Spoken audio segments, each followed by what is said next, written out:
Let's try this again. Hey, what's up, everybody? It's Uncle Matt. We're actually live this time. I've been doing this several times where I'll just start talking, and I'm like, wait a minute, did I turn the feed on? Late start to the game. Dolphins are driving, as you would expect. Titans went 3-and-out to start the game. A little bit late start because we were cooking some food. I hit the button wrong to go live wrong, but we're back now. Dolphins about to score, as you would expect, and put this one out of reach because the Titans are not going to be able to score more than 7 points in this game. So I will say, we don't want to root for injuries, but Dolphins now, it looks like a third player already down injured. They've had Xavier Howard, Dylan Waddle, and now it looks like their center's gone down. Like, this one looks maybe kind of serious, so don't want to, like, glorify it, but we're here. We're watching the game. Don't know if we'll make it through the whole game because this get real bad. And I know people will probably want to watch me be sad and depressed and miserable. But even at a certain point in time, that gets boring. So this game gets too out of hand. We might just cut the feed. Got the Frank White jersey on. Pay respect to the legend. Passed away sadly this past weekend. My first ever favorite Titan. Just can never replicate what that stadium was like in a Music City Miracle. I remember that season had been so awesome. I wasn't ready for it to be over. I wanted us to keep going. Shut down after the Steve Christie made the kick for the Buffalo Bills. Still a prayer. I'm not often a prayer, but I said a prayer. I said, "Dear Lord, please let this season keep going." And I mean, believe what you want to believe, but I said a prayer, and the Titans got a miracle. I remember, I'll never forget. I'll be like senile, dying on my deathbed. And I'll remember every single moment of the Music City Miracle. Sitting there, kick goes up in the air. Lorenzo Neal catches it, and I think this is the last person we probably wanted to field the kickoff is Lorenzo Neal. And then he turns it and hands it to Frank Wycheck. And I'm thinking, that's the second to last person we want the ball in his hand right now because big, burly tight end Frank Wycheck is not the guy you think is going to return a kickoff for a touchdown. And then he's shuffling, and I'm like, wait a minute, I think something's happening here. He stops, turns, he throws it across the field, and from our seats, you could immediately see there was nobody in front of Kevin Dice. You could see the whole sea had opened up, and it was like, holy, 8th grade Matt didn't say the word, but something was about to happen. Ran down the sideline. It was like being in like a mosh pit, like the stadium went nuts, hugging strangers, falling into the seats in front of you, just craziness. Legend. Frank Wycheck's a legend. Cheers to the legend. This is just water. Liar. Jessica's here too. Don't pay attention to anything she says, though.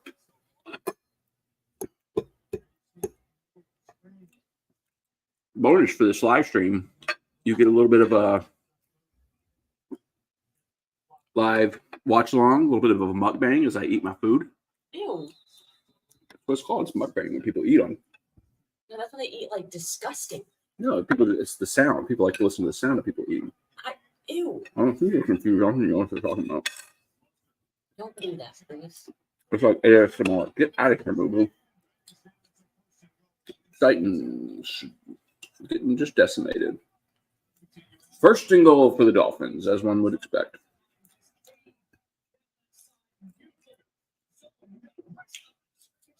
Did they find out what happened to Who said he fell in his home, hit his head. Didn't he have a lot of concussion injuries? Mm-hmm. Yes, even like the slightest thing could really. Yep. He was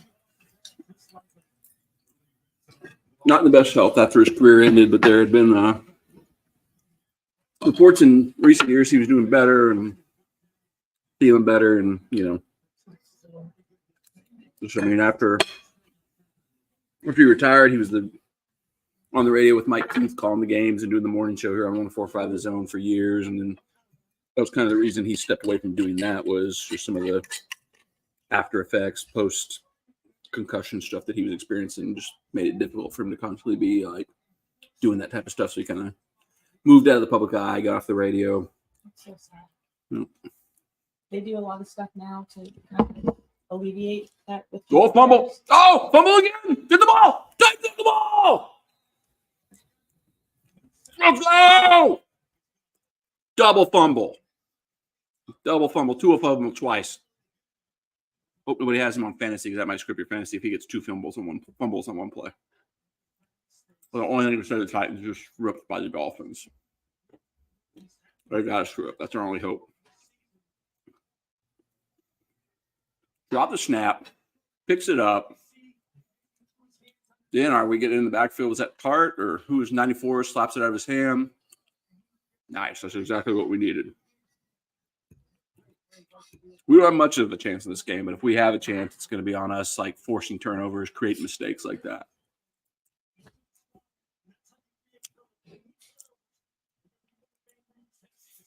But now we got our rookie quarterback back. Oh, false start immediately. Weird. Yep, I'm done with everything. Dylan Radin is going to break the record for most false starts by an offensive lineman this season. Every play he false starts. It's like he's like the Kadarius Toney being offsides of offensive linemen false starting. We'll talk about that later.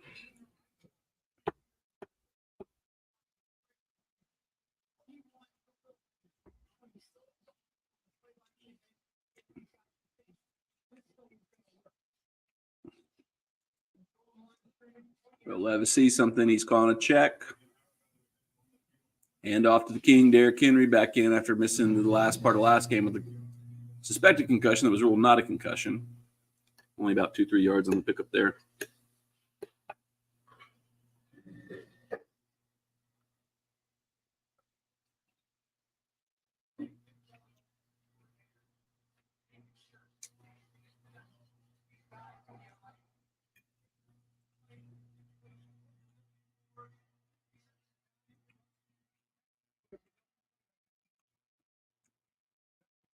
Second and 11 inside our own 6, exactly where you want to be.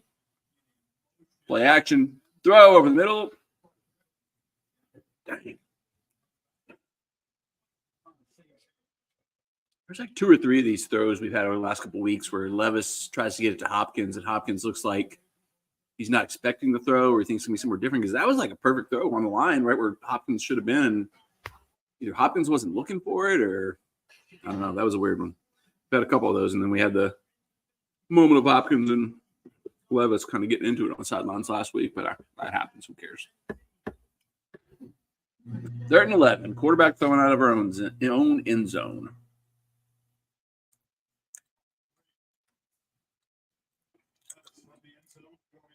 And interception. Touchdown.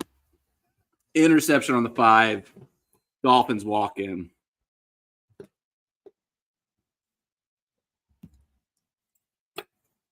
Doesn't get much easier than that. My goodness. Big boy touchdown. Big boy touchdown. You get your big boy touchdown right there. I mean, I just said, like, the one thing we got to do is force turnovers, force them to make mistakes, and we force them to do one, and then we just do one even bigger.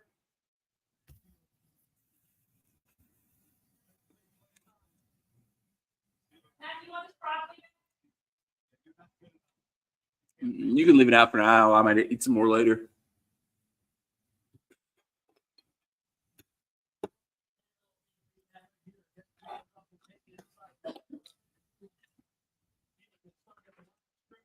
My goodness.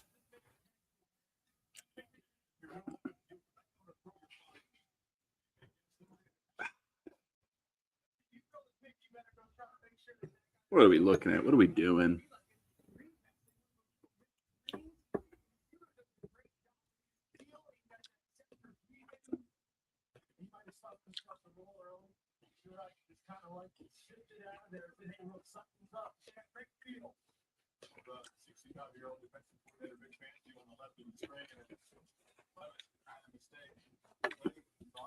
It's emblematic of the Titans season. Bad start. Dolphins just driving it down our throats. We force a turnover. Then we somehow make an even bigger screw-up mistake than what they make.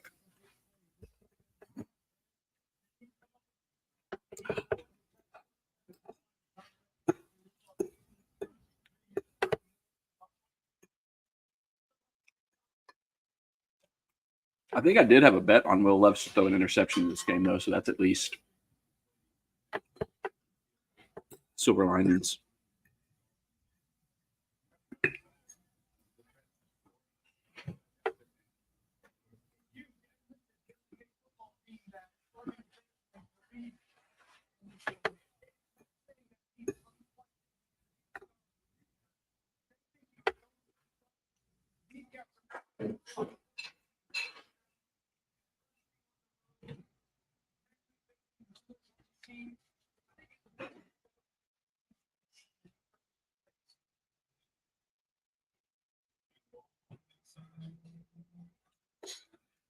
And Tajay Spears.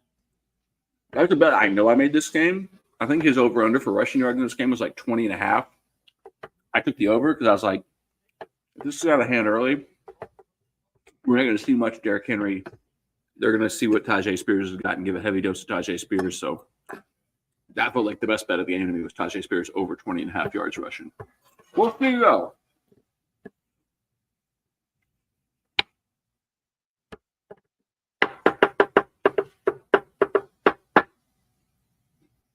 Second and 7.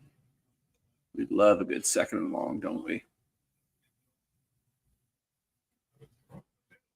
Good catch in traffic by Chig. He's been slowly coming along this season. I mean, it was in double coverage. He wasn't open. Now he's limping off. So great. Oh, God.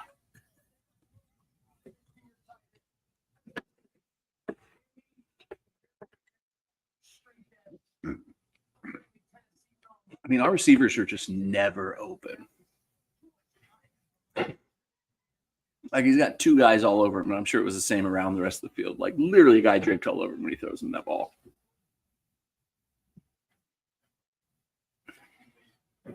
Now he's off the field injured.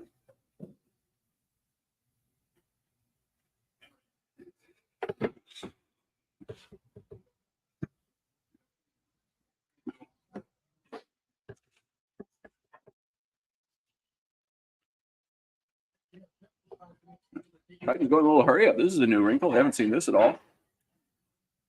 Trying to go some tempo.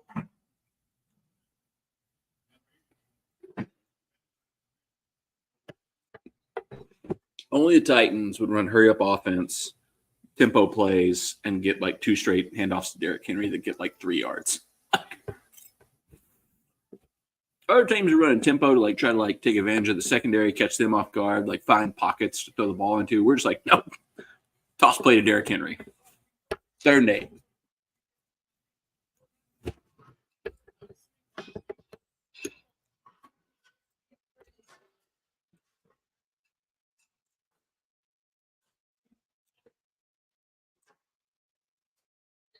Sacked. 4 guys in the backfield. So I was had a little bit of time there. I'm not going to lie, but, you know,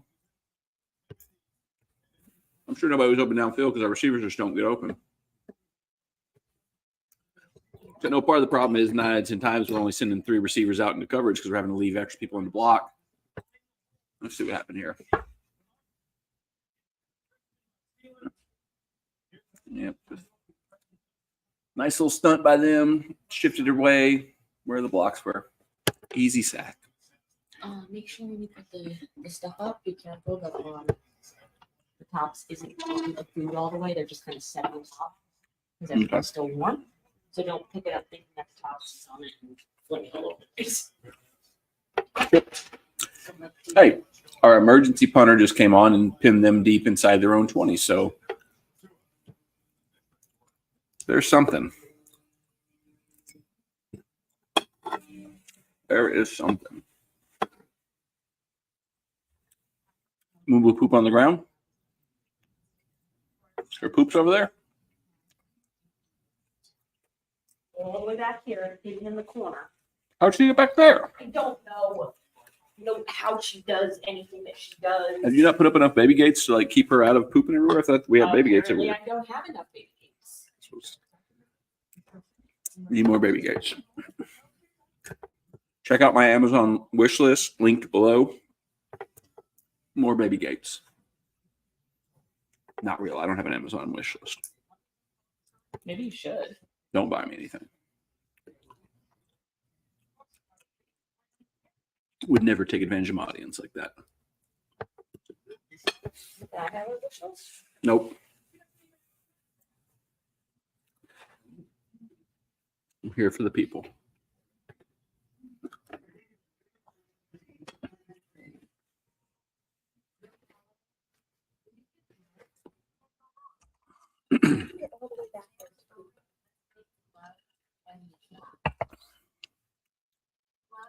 I would just need more there.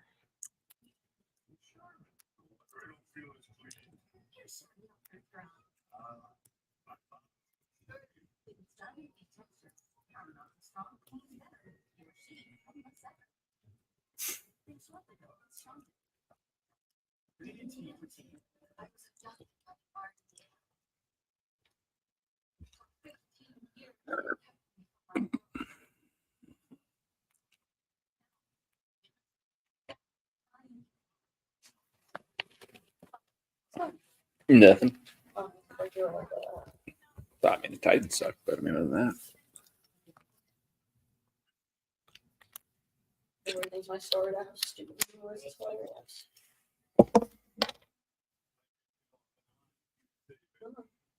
Where's Ollie? Where is Ollie? No.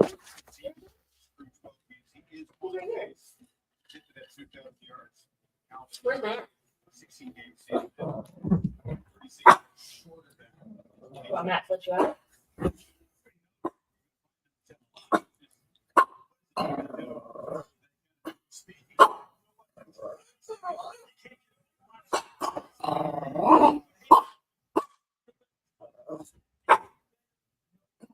What's the matter?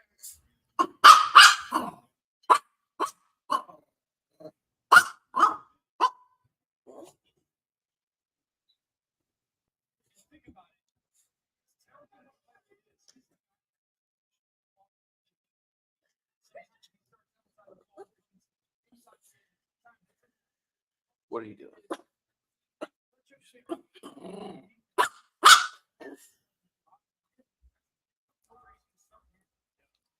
Stop, dude. You're probably going to be the most entertaining part of the stream. Titans suck, but at least you're running around being an idiot. A nice little end around there. That's going to be about 20 yards. Good little pickup. He's knocking his own guy out of the way with a stiff arm. Literally, the only player on the field that almost made a tackle was a Dolphins player. I mean, Chanay or whatever you say his name is, he had to like knock his own player out of the way to keep himself from getting knocked down. What's happening?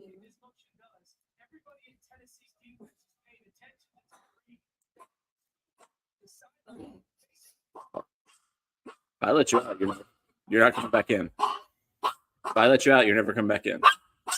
You'll be a street dog. Forest dog? You'll be a street dog from now on. Oh, you want to go to the forest? You want to go pee-pees?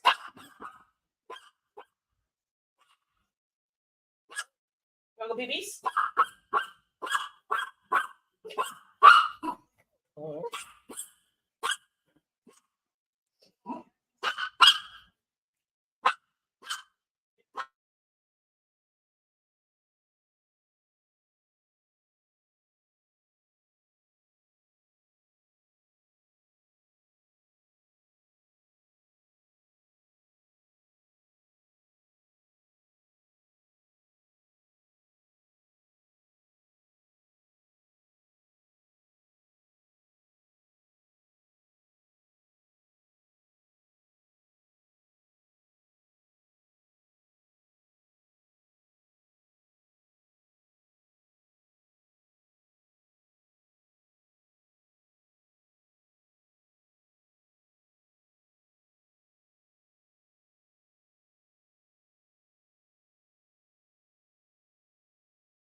All right, I think we've got Moo quiet now, so hopefully that didn't completely ruin the stream. Although I wouldn't watch that if I was just sitting there while a dog was yipping uncontrollably.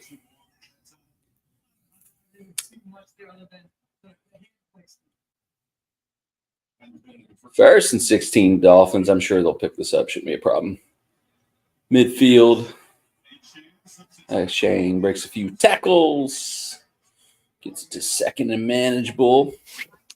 All that chaos with Moo was going on. My guy Richard Greenberg did ask in the chat, how can you bet on this game? I mostly bet props just because I thought there was like a lot of things I thought could happen. Like I mentioned earlier, I thought, Tajay Spears could get a lot of work if this game gets out of hand and they don't want to wear down Derrick Henry. He'll get a lot of carries. Let him see what he can do. I mean, I bet the over on Tyreek Hill just because I wouldn't be surprised if he somehow finds a way to have like 300 yards receiving in this game.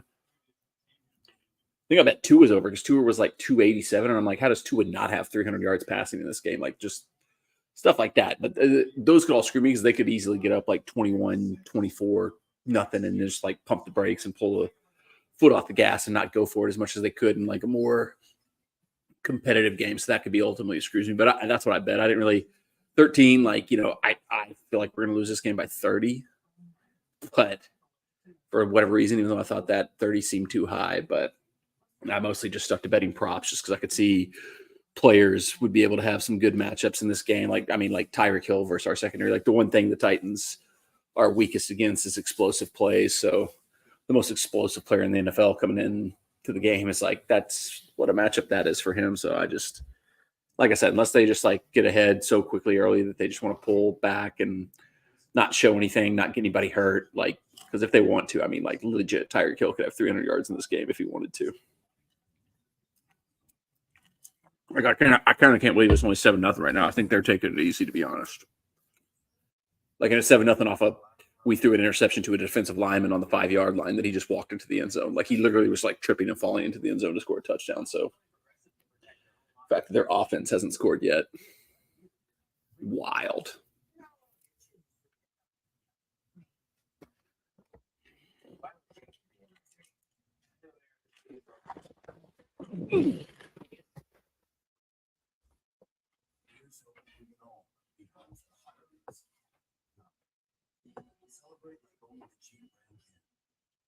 Everything you could ever wish for, including cheap red cherry, the official vehicle. Join the family. There's a lot. Right now, during the cheap wrap up in your sales event, get up to 15% below the MSRP on select cheap brand vehicles. Plus, this is a great offer. Let the love that just come me. Doesn't have it. You know what yada yada is. I didn't egg her on barking. When she started barking at you, she's not gonna stop. What would have done it better? She's not gonna stop. It's maybe as soon as she started. Why did she Yeah. start this thing for here in my Because she does. my great old She when she wants to go outside, she barks at you. She does it all the time. not very good. Not good enough. So what we do is drive and keep it going. Zach, you're literally still barking. She's clearly not good. Yeah, she was. You weren't really thinking. You were playing. I mean, I think they did give a couple plays and we're gonna see if they throw the ball outside of numbers, but it's been what we came in and trying to do. But they throw it in there a couple times. Trying to find a positive spin on the. Yeah, I think the inside out, packing you to field against this team. They started hitting me. Those stands not playing. You can't take the ball all night.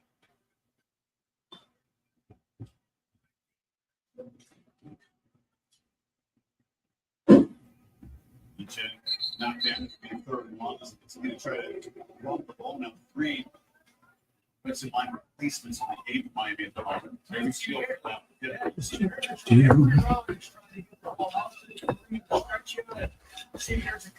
God.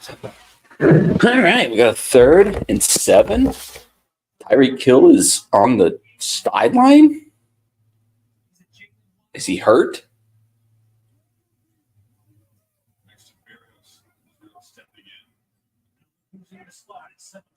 On the sideline with a towel around his neck. It looked like he had his like socks pulled down. Wow, we almost just picked it off right there. Armani Hooker almost had an interception right there. What's going on? You can see he's trying to get there's a little bit of pressure up to his right side. That forces him to move to his left. I gotta find out what's going on with Tyreek Hill. Hold on. Jalen, I think, is actually reacting to thinking scramble drill, and there's a little bit of miscommunication. That's lucky not on the pick. It's gonna be a punt from Miami. I would have bet under half a punt for this game in Miami if I was betting. If that was something, I don't know if that's the thing you could bet. Let's see if there's any reports on Tyreek here.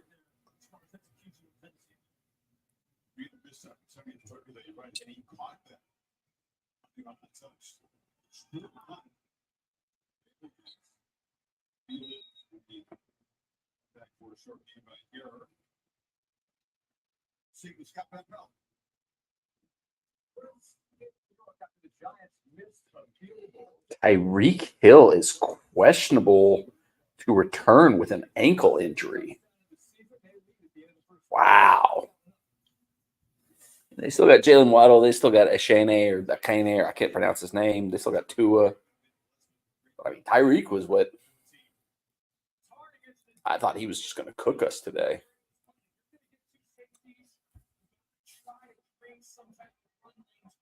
Only 7-0 after the first quarter. We got the ball now. Play action pass. Levis looking. NWI. Nice, decent little pickup. That'll be make that second down and manageable. This is interesting now. I mean, of course, because I bet Tyreek Hill the over on his receiving yards. Of course he got hurt. That's just, I should have known that. The second, like anytime I get into player props, I feel like every time I bet any player prop, that player gets hurt like instantly. I may have just derailed Tyreek Hill's 2,000-yard season by betting his over tonight. I apologize to Tyreek Hill fans. Derrick Henry bouncing outside. First down. All right. Positivity. Positive vibes only. Let's get some positivity going here. Spears was like lined up as like a fullback on that play. That's something you won't see every day, is like a 5'8" like scat back playing fullback behind somebody the size of Derrick freaking Henry. Reverse to Burks. Is he looking to throw? He was, but he didn't have it, so he just runs it. Nice. We'll take it. Smart play. Read that the throw he was looking for wasn't there. A little 6-yard pickup. A little creativity from the offense. A little bit of a spark. Trying to get something going there. I'll take it. 2nd and 5. This is what we need. This is what we need. 2nd and manageables. We have way too many 2nd and long, 3rd and longs.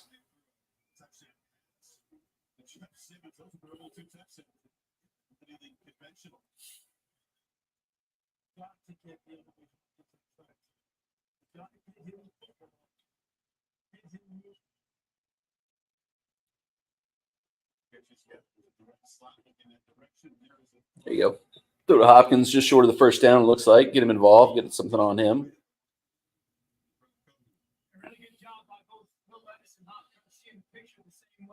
Tyreek Hill. You're gonna have a chance to miss the shot right in between the corner and the safety. But see Hop push up, see how he peeks out to the corner to see where Howard is. Sits this out. Yep. 904 career catch guys. Only Julio Jones has more of them. Players. Active players, okay. Here against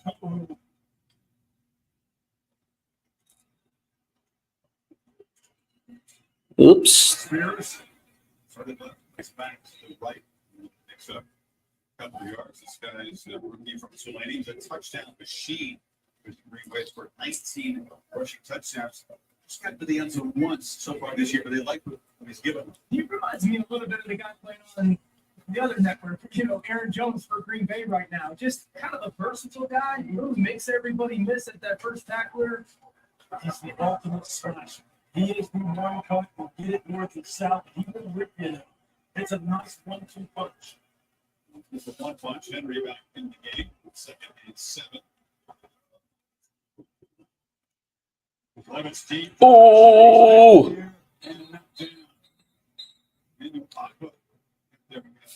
Hand up. Like on the one hand, I like seeing us try to run screen passes because that was for whatever reason. And maybe Todd Downing was smart to not try to run screen passes. Now that I'm thinking about it, we just never tried screen passes with Todd Downing. But our offensive line lets the defense through too quickly to run screen passes. Like they're bad enough when they're like supposed to be like trying to block, but when you're like supposed to fake block and then release, that's like their favorite thing in the world. It's like, oh, I don't actually have to block. I'm actually supposed to like get out of there on this one. 3rd and 7, most productive drive we've had so far, so probably going to end right here. Good time, good time. Oh, Tajay Spears underneath. Good cut. Hold the ball. First down. First down. Maybe I should have bet Tajay Spears is like combined receiving and rushing yards. Good pocket awareness by Levis. He like had time. The pocket broke down. He slid out of the pressure. Found Spears underneath. That's what we're looking for at this point in the season. Like we're not gonna have like a very successful, season. So like let's get positive things like that, positive signs, things that can give us hope for the future.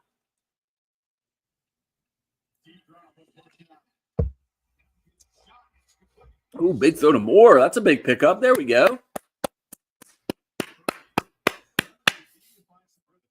There we go. A little bit of rhythm, a little bit of timing. Get a feel.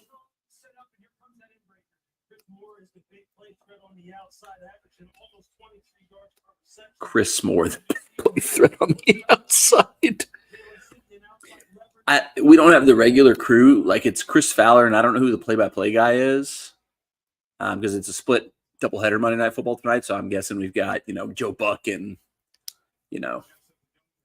Troy Aikman over on the Giants-Packers games. That's probably the more – it was his shoulder, not really horse collar. But Tajay Spears dragged down for a loss, which doesn't help our bet. That might be the most interesting thing in this game is just can Tajay Spears get 21 yards? Saquon scoring over there, 7-7 Giants-Packers.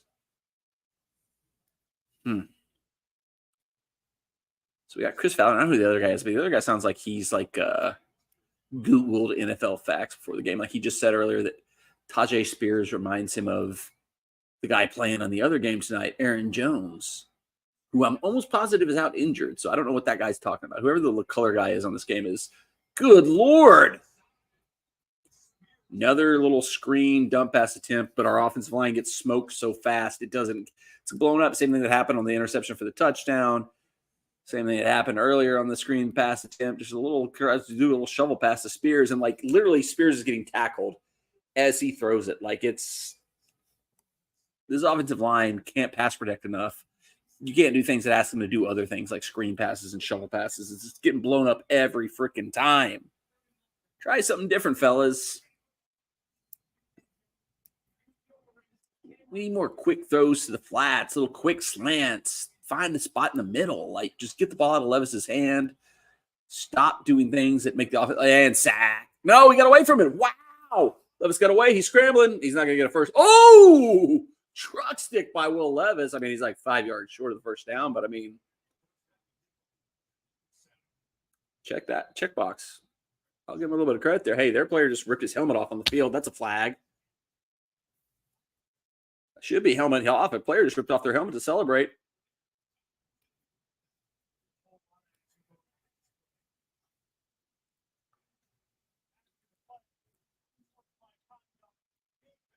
There you go. Who?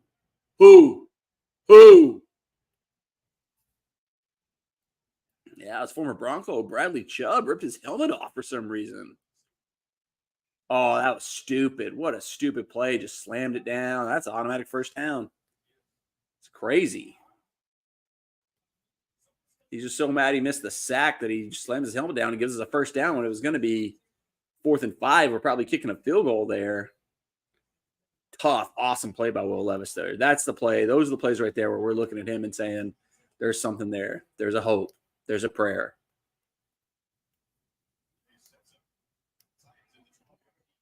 Ooh, fake pass. He's running. Hold the ball. Get in the zone. Oh, just short. No, the ball called. No, he's down. He's down. Ball caused the fumble, just short of the goal line. 1st and goal from inside the 1. What a drive.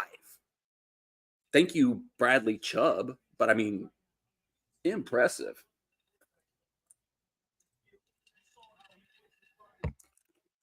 Will Levis, I mean, we haven't seen much of his running so far this season. But right there, 2 plays in a row, man. He's got something there. Derrick Henry just jammed up. Nothing going up the middle, nothing happening.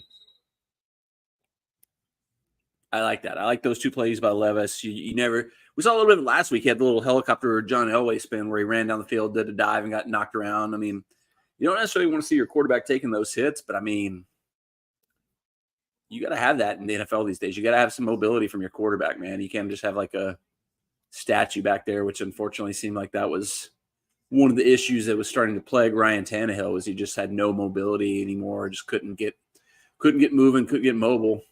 Uh-oh, we got King Cat. King Cat, here we go. Walk in. He's going to walk in. Easy. 6 points. Touchdown, Titans. Highlight play of the game. That might be it for us. This is unbelievable. The fact that it's 7-7 late in the second quarter is unreal. Like, what are the Dolphins doing? Great drive, great series from Will Levis. Awesome Will Levis drive right there.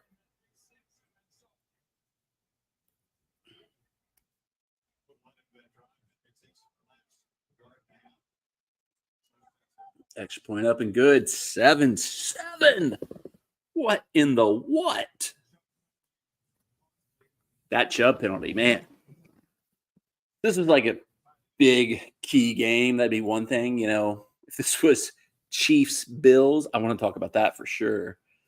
But I mean, that was stupid by him. But I mean,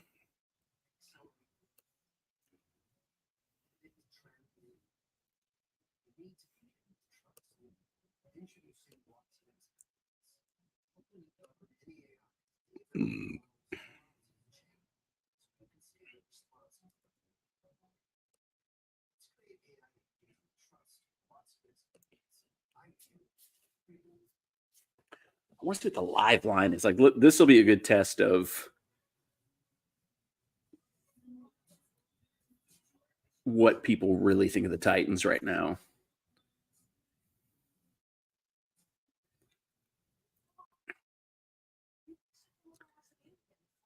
I mean, Tyreek, he might be back in the next drive. You know, you sometimes see a guy go let it sit, rest for a moment, they're back in the next drive. I want to see what the live line is for the Titans right now, because this will be a big test of like what the respect level, what we really think of the Titans right now, because we're tied 7-7 late in the first half. Dolphins are still minus 9.5. That's the live line right now, is Dolphins minus 9.5. So Tyreek potentially out. Tie ball game late in the first half. They still think the Dolphins are going to win this game by 10 points. And I don't blame them. I would be tempted to take that, honestly. If at any point the live line, and I feel this makes me feel like such a douchebag saying this, but I mean, I would much rather bet against my team and lose those bets and have my team win than anything else. But I mean, like, if the live line goes below a touchdown at any point for the Dolphins, which I think we'd have to be up like 21-7 for the Dolphins to drop below a touchdown favorite. But think about this right now. Just like lay out what's happened so far. It's 7-7. The Dolphins' only score was we threw an interception on a screen pass, basically on our own goal line, and their defensive lineman fell into the end zone to score a touchdown. Tyreek Hill might be out for the game. Will Levis looks like he's feeling himself today. Don't want to get my hopes up. We're going to be, yeah. Stop. Ooh, Derrick Henry's wearing one of those like new fancy like concussion little collar things that like they've been testing out. I saw them a lot in MLS, and now they're starting to percolate. That's not right. Matriculate into NFL. Like, I don't really understand how they work. They're like these little like kind of look like mostly like headphones that you have around your neck and forgot to put up on your head or something like that. But it's interesting. Like anything that can help the player, especially like, you know, coming off the passing of Frank Wycheck this past week, and anything that can happen that can help the players be healthier and be safer. Hope it can happen. Braxton Berrios brings it out of the end zone. Not much happening there. Probably out to 20-ish, 20 whatever. Yeah, not what Dolphins fans want to see. Tyreek Hill is questionable to return after this play. His left ankle is now heavily taped on the sideline. He finally just sat down. He doesn't have his helmet, and he's been visibly frustrated. They showed the replay of the Tyreek tackle that has him out, and it looked like, I don't know if they called a horse collar on that because I was out of the room when that play happened. But I mean, we might have got away with one there if they didn't call the horse collar there. But he's on the sideline. They said they retaped his ankle, but he's not wearing his helmet. He does not look like he's preparing to play today. I mean, interesting to see. Is that like a severe thing, or is that just like it's just the Titans, we don't need Tyreek today type thing? Moster up the middle just gashes us for about 13 yards.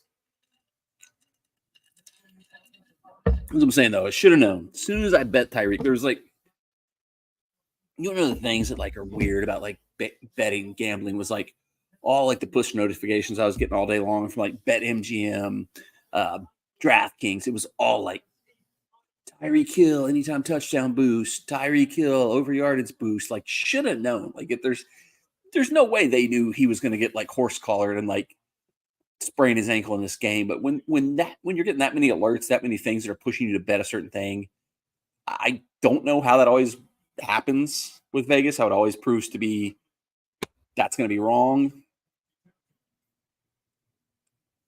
But it's just always a red flag. Like DraftKings for a while, like when they first launched in Nashville, would have these super boosts. It seemed like guaranteed bets. Like I remember my favorite one ever was there was a Thursday night football game, Titans, maybe Colts, and like they had a super boost, like Derrick Henry over 1 yard rushing in the first quarter, like plus 100. So basically, like whatever you bet, you get your money back if he wins. Like all he had to do is rush for 1 yard in the first quarter of this game, and he got tackled for like a 6 yard loss, one handoff.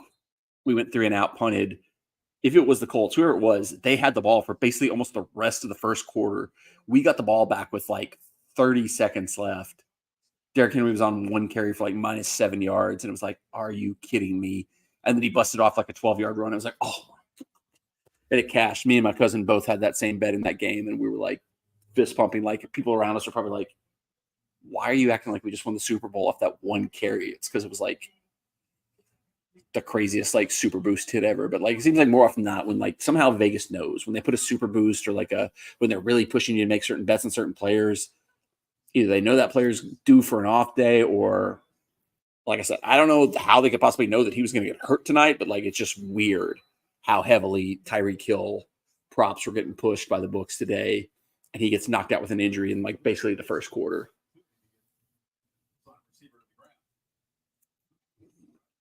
One of those guys who they love in Tennessee. Like Vrabel said, he plays the way that I want players to play, and basically his image, tough, ready. 3rd and 1. Dolphins been picking up yards at will on this drive. Good solid football player. McDaniel does not want to see Cheetah sitting next to it. It's a very different looking Play action pass. Tua looking for something. He'll walk to the first down there. Easy pickup, easy first down. I'm really feeling like I'm, not a doctor, obviously. Don't have any kind of medical diagnosis here, but the way Hill's standing, the way he's kind of hanging around, like if you need me, just let me know. So I'm guessing it's not a serious injury, but it is the Titans suck, y'all.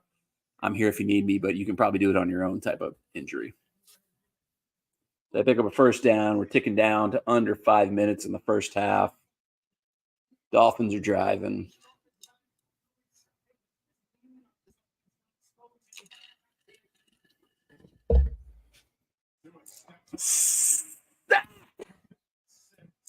Arden Key, man.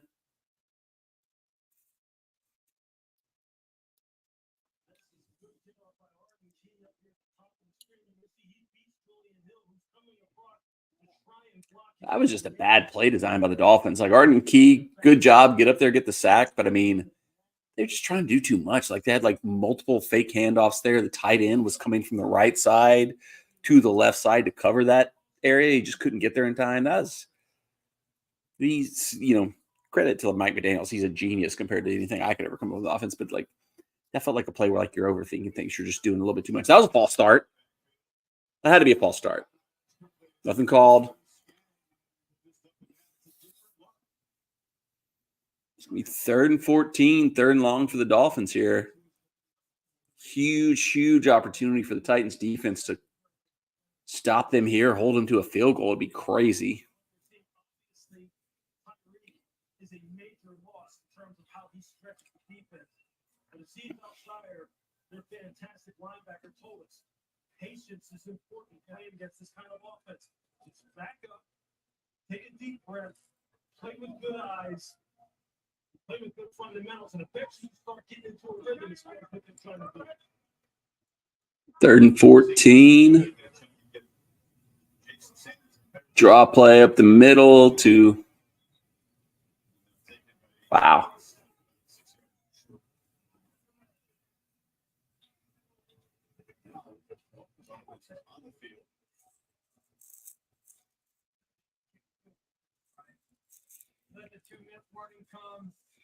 Ticking down to the 2-minute warning. It's going to be about 4th and 7, 4th and 8. Offense is staying on the field, but they're going to have the 2-minute warning to decide what they actually want to do. And now it kind of looks like maybe the field goal team's going to come out.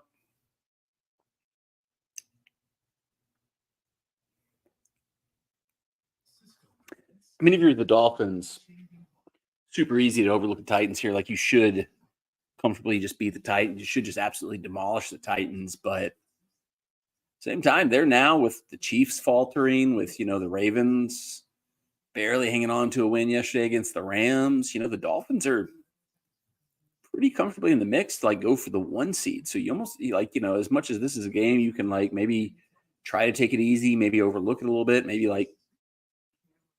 every game's going to count at this point in time between these teams that are going for the 1 seed, Dolphins got to be careful. I mean, it would take Dolphins are down to -8.5 right now. We're getting close to that number I want. But yeah, you definitely. This is a game where, it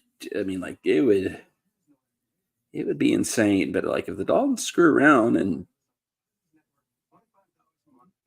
I don't know, this is probably just stupidity that happens where it's you get yourself going, things are going well, and you're like, well, maybe we got a chance. Maybe the Titans got a chance. And then you're like, oh, we're going to lose this game by 20. There's plenty of time left for them to just completely demolish us.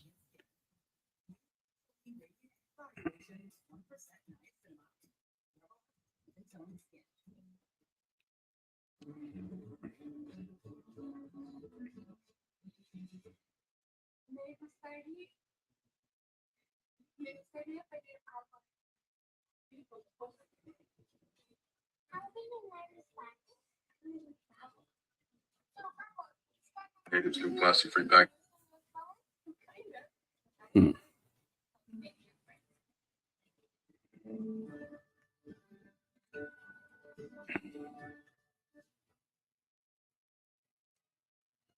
Bell playing on sending out the old state halftime report. Over as fast as 3 minutes, we'll take it out the Packers and the Giants.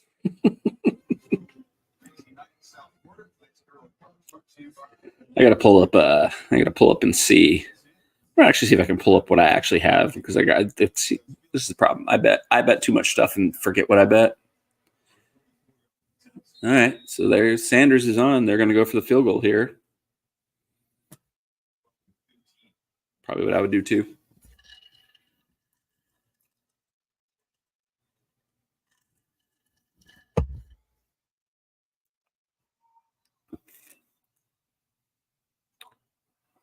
Blocked! Oh my God, what is happening with this game? You got to be stinking kidding me.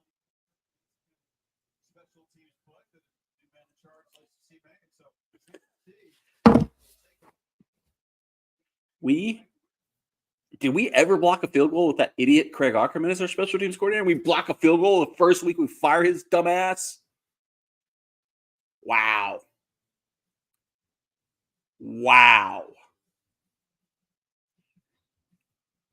This game sucks. This game's gonna be just good enough to get my hopes up, and we're gonna get just steamrolled in the second half. This is garbage.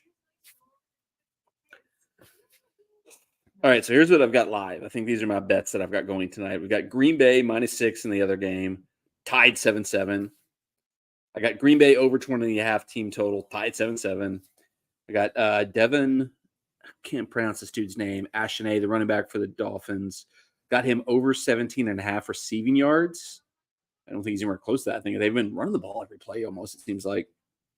Tyreek Hill over 105.5 yards, 13, and he might not be playing the rest of this game. He could get 200 in the second half if he comes back. I'm not giving up on that.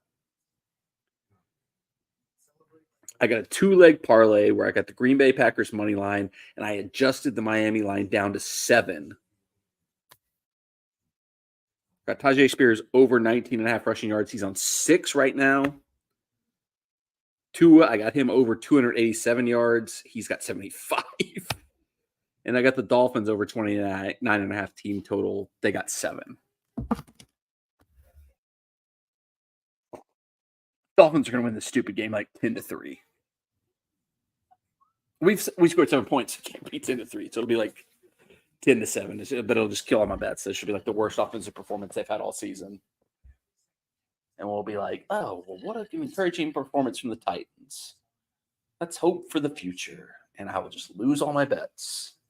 This is what I get. I talk about it a lot of times on the channel that I don't like to bet against my team. I don't like to bet for my team. I like to just stay away from gambling when it comes to the Titans just because there's just no way to win.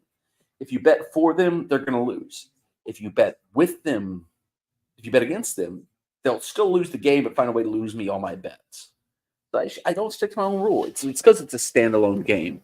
If it was like a regular Sunday where there's like 100 games, I'd bet all the other games, feel good about myself. But because this is basically like the only game, well, there's 2 games. There's 2 Monday night games.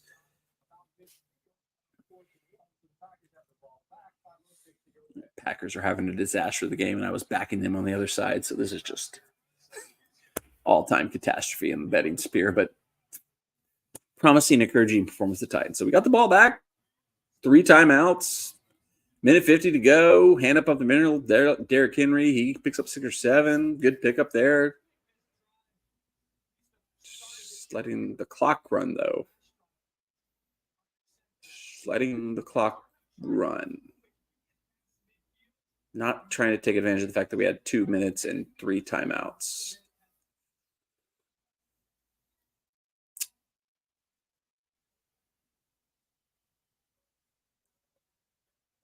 Dolphins also not taking timeouts to get the ball back, though. So this is handoff to Derrick Henry again. Picks up about 4. It's going to be like 3rd and 1, but there's a flag. It's probably a holding late on us.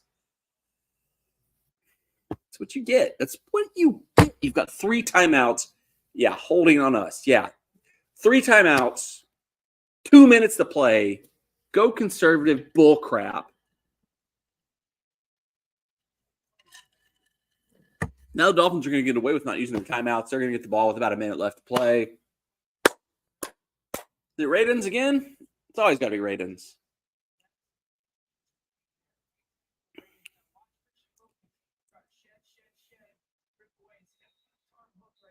I mean, that wasn't much of anything there, but I mean, whatever.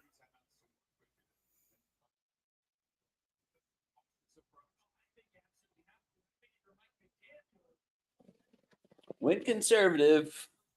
Bit us right in the butt. We're going to give them the ball back with a minute left. Oh, now we're going shotgun. Now we might look like we're going to try to do something. High snap by Aaron Brewer. Shock of all shocks. Hand off. No gain. Timeout.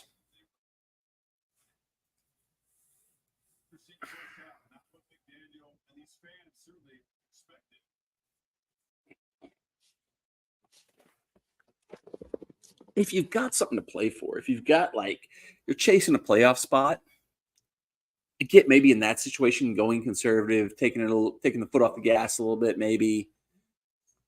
But what are we playing for other than like try to like do something important in this or do something impressive to end the season.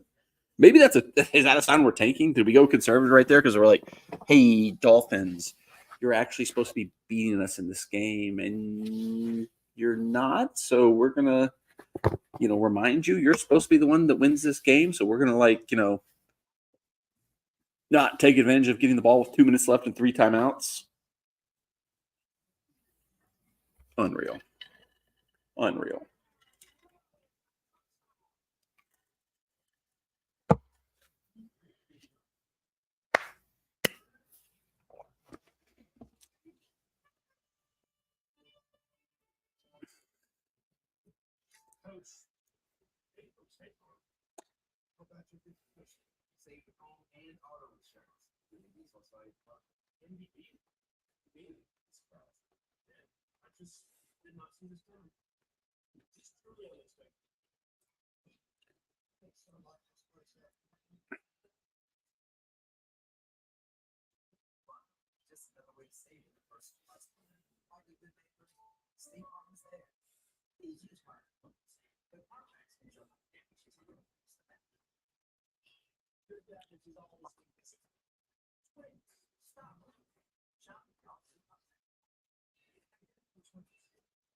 Like what?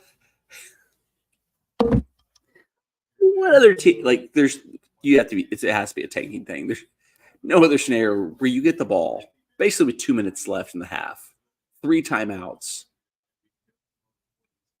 halfback dive with the middle, let like 30 seconds run off the clock, take another snap, get a holding. What are we doing? What a tank job we're doing here. What a tank job. It's impressive. It's like we put that one drive together, like trying to be like, hey, we're trying to do stuff. And then now this driver's like, oh yeah, actually the Dolphins should be up by like 20 points right now. We did too much. 3rd and 14. Draw up the middle of Tajay Spears. That's what we want right there. Yeah, nice little 6 for Tajay. Working our way to it. Need about 14 more yards for Tajay. Let's keep going. Keep it going, Mike. Keep it going, Mike. Don't even punt. Do another draw to Tajay Spears. Why not? They'll never see it coming.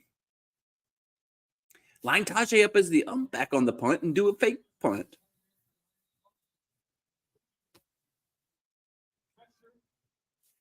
One step ahead of you.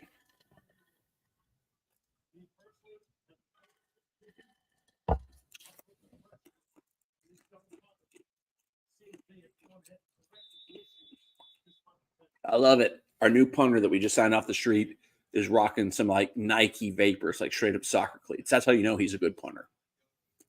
He's not punting in like NFL football cleats. He's punting in like straight up Vapors. Got the same boots on that Bruno Fernandes was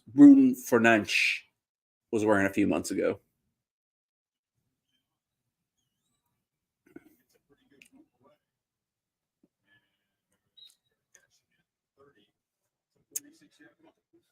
Dolphins get the ball. Titans 30, just under a minute. 1 timeout left. Plenty of time to get in the field goal range. We've already blocked a field goal, though, so there you go. Titans, special teams aces now. What is this world twisted?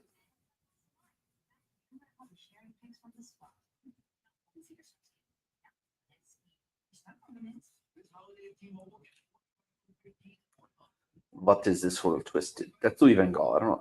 I use that quote all the time. I don't know if anybody even knows it. See what two have been creating here. Minus Tyreek Hill. Dolphins excel in this situation. 8 touchdowns in the last 2 minutes of the first half, most in the league. And a speech good step, but they're not giving up touchdown in about 2 minutes of the half.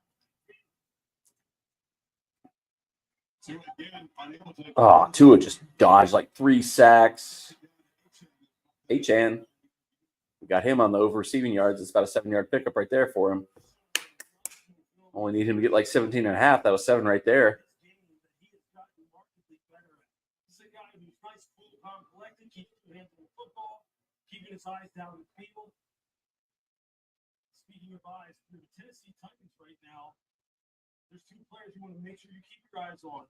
You keep your eyes on 28, A10, and you want to make sure that you know where Jalen Waddle is at all times. That's the last of the quarterback in the field, and there's a false start by Miami. Miami false start. They're going to have to take their timeout or take a 10-second runoff, right? Offense, number 74, 5-yard penalty, still second down. Jimmy scored. No, they. Oh, there's no 10-second runoff because the clock was stopped. Okay. Typically this season, in those 3 new guys up front. I think it's important for, well, I agree with you, Lou, with Tua's pocket mobility, you can't take a second. The ball's got to get out of your hands. So let's be really efficient. You're trying to get one big chunk before you have to use that timeout to get yourself in field goal range. Trying to get out quickly, inaccurate was close. That's to his worst throws tonight.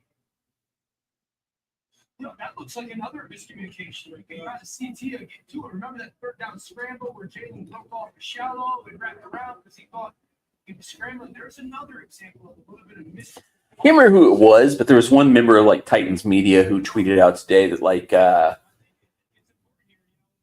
what the Dolphins have done for Tua should be the example of like what the Titans should try to do with Will Levis. They're like, if you believe in your rookie quarterback, take advantage of him while he's like, on a rookie deal.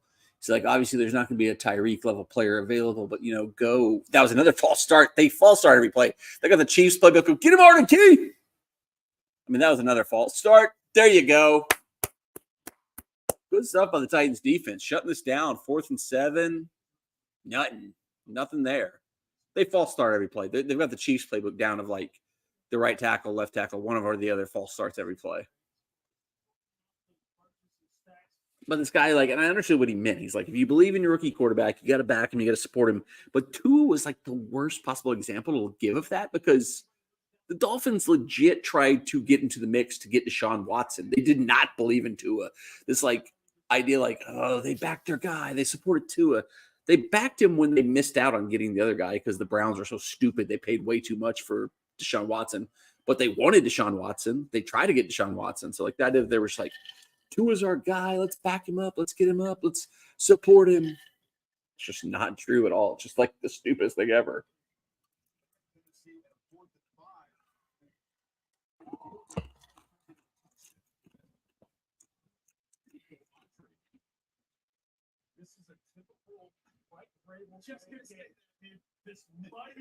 Just make it ugly. Run the football. Get some turnovers.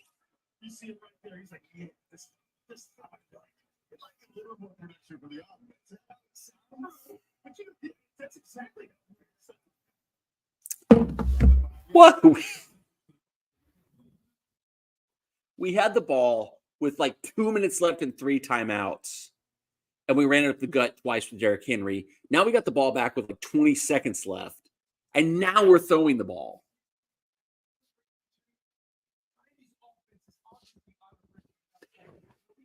This is so stupid. This is the stupid.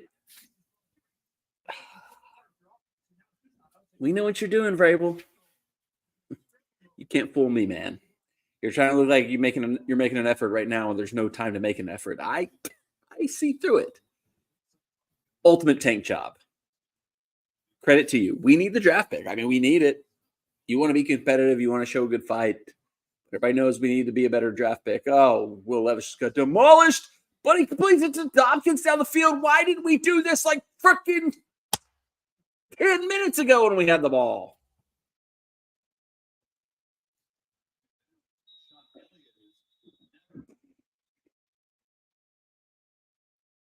Sweet. There's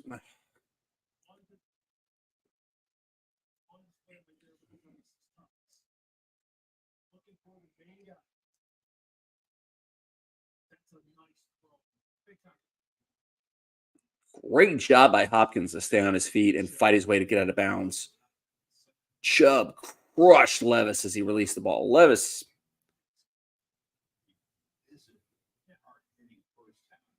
Levis popped right up. He gave Chubb a little tap, like, thanks, man. Good hit. But he knew he had to get downfield in case he just snapped the ball. But it's going to be a timeout for the Dolphins. Well, they don't have a timeout. They had an injury with no timeouts. That's going to be the delay of game, right? Except I guess we got out of bounds. So they'll say the clock was stopped. Dang, we almost hurt ourselves by getting out of bounds there because it would have been a delay of game penalty on them for the guy not being able to get up and play. Why didn't we do this? Why didn't we do this when we had the ball with 2 minutes left?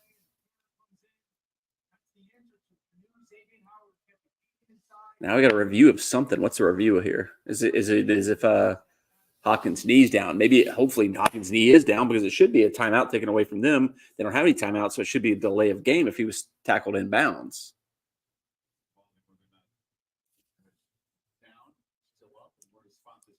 But it's a delay of game if he was down because there was an injury to their player who couldn't get off the field.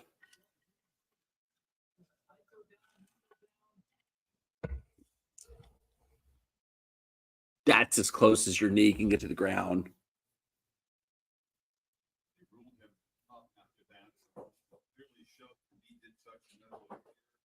It does look like he's down, but that should be a delay game on them then.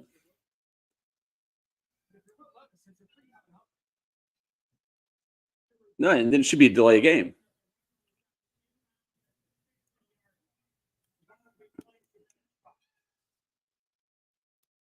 But then it should be a delay game on the Dolphins for the injury because they don't have any timeouts.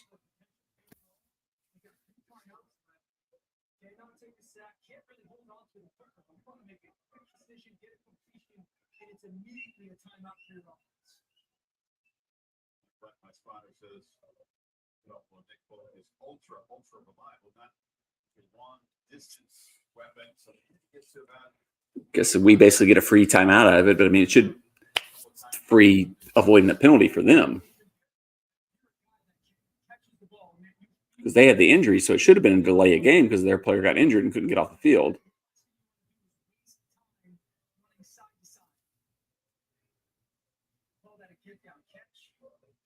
Look at all this urgency. We're like trying so hard to get down and do something here, and we didn't when we had 3 timeouts in 2 minutes.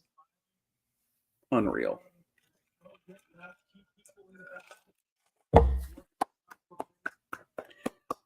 Vrabel, that's how you tank. You make the effort when you know there's no chance. That's how you tank. You make an effort when you know you don't have a chance to do anything. Chestnut checkers.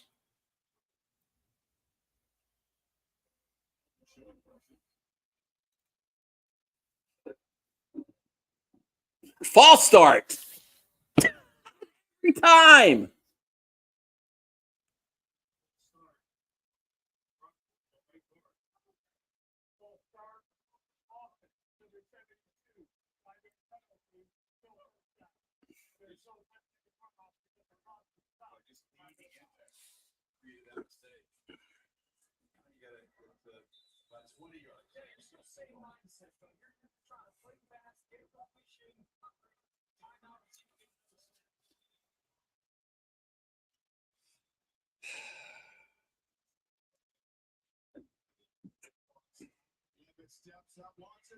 He's got hop.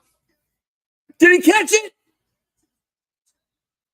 Caught him down. Call a timeout. Wow, D-Hop coming up big.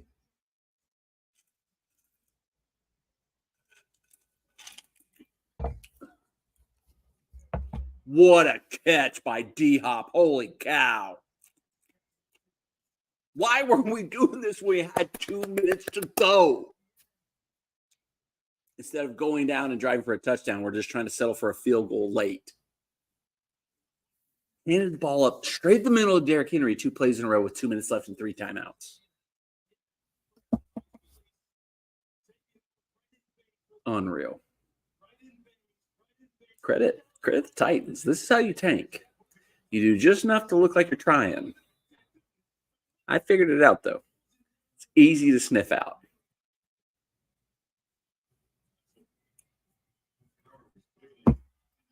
This is going to be a very interesting live line at halftime because we're going to.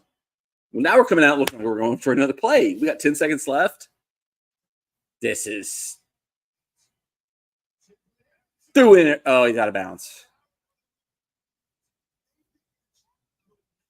Tried to throw an interception.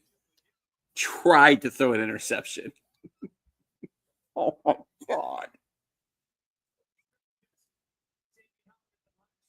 Yeah, he's clearly out of bounds there. Yeah, Larry's on the stream now. All the animals are taking their turns being a part of the stream tonight. At least you're not yipping and yelling in the most high-pitched, annoying bark ever that would make nobody want to watch the video. We're going to run another play? Oh, my God, the offense is staying out. We got 8 seconds left. What do you got to lose? Might as well go for the touchdown.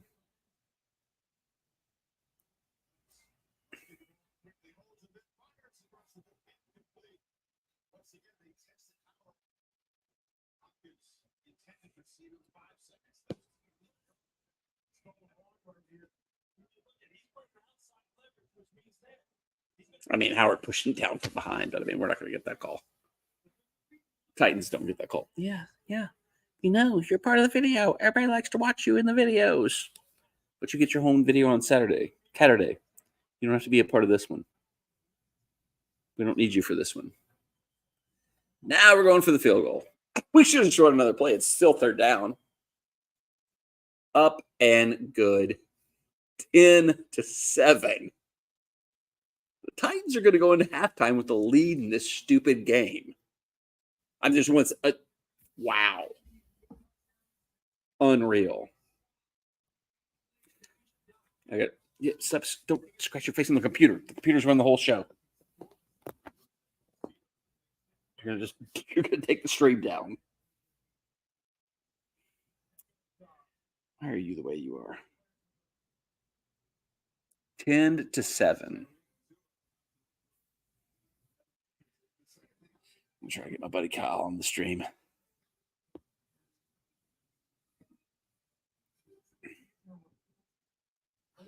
Stop scratching your face on the computer. You're going to take the stream down. Good grief. Gotta update the ticker. You get out of here. You're literally like trying to pull the plug on this whole thing. Maybe you should. Because that would probably be better. That'd be a fitting way to end this stupid stream, would be for like Larry to just like knock the plugs out and everything just ends. Halftime, 10-7, Titans. What the It is happening in this game.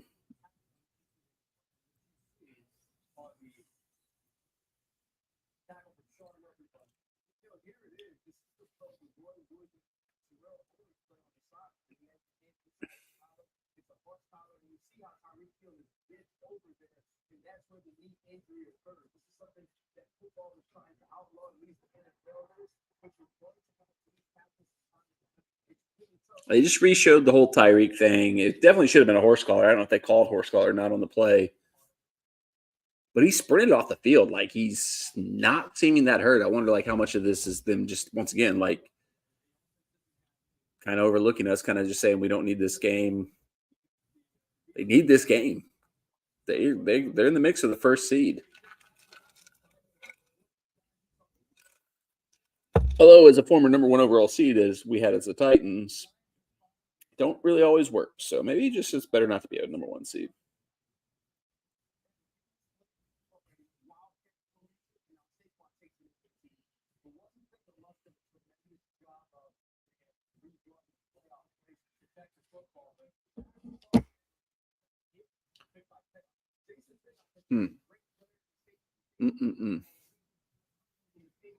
What a match. What a game. This is. Let's see. I wanted to check. Let's go. Let's see. What is the live line? Like, their only score of this game is we threw an interception to them on our own 5-yard line on a screen pass.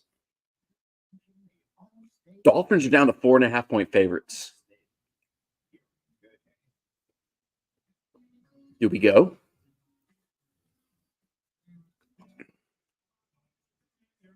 Do we go? I'm tempted. I'm tempted to take that 4.5 because I don't know how the Dolphins don't find a way to win this by 7.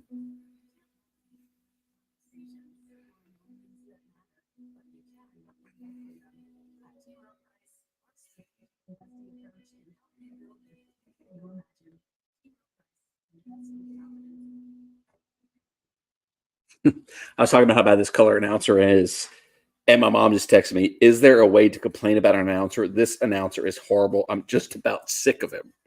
Like, he just doesn't know what he's talking about. Like, he's just like they pulled him off the streets. He didn't do any research. He didn't like get himself up to date on the games. Like, he's like somebody gave him bullet points and he's just reading them. He's terrible. I don't even know who it is. It's Chris Fowler, who is one of the legends of the game. He's awesome play by play, but the color guy is atrocious.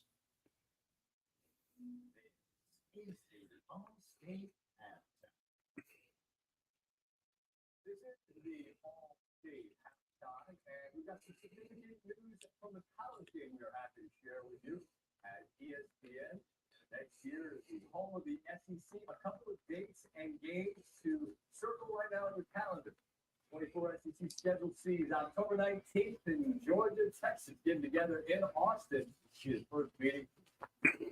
Georgia met Sugar Bowl 2019. All playing games from Bebo to Southbound August. November 23rd, Alabama visits Norman, Oklahoma, the Sooners' first season in the SEC. Their first matchup since 2018 college football playoff semifinals. So that's a couple of the games.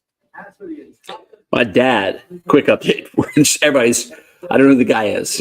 I still don't know who it is, but my dad just texted me, "Who the hell is this Miami fan doing the color commentary on this game?"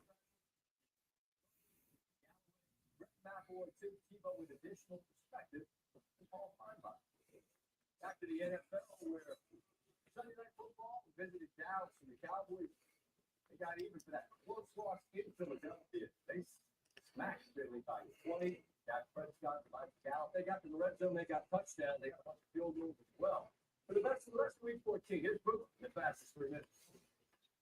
Hi, Scott. Tis the season. Great to be with you on Monday Night Football.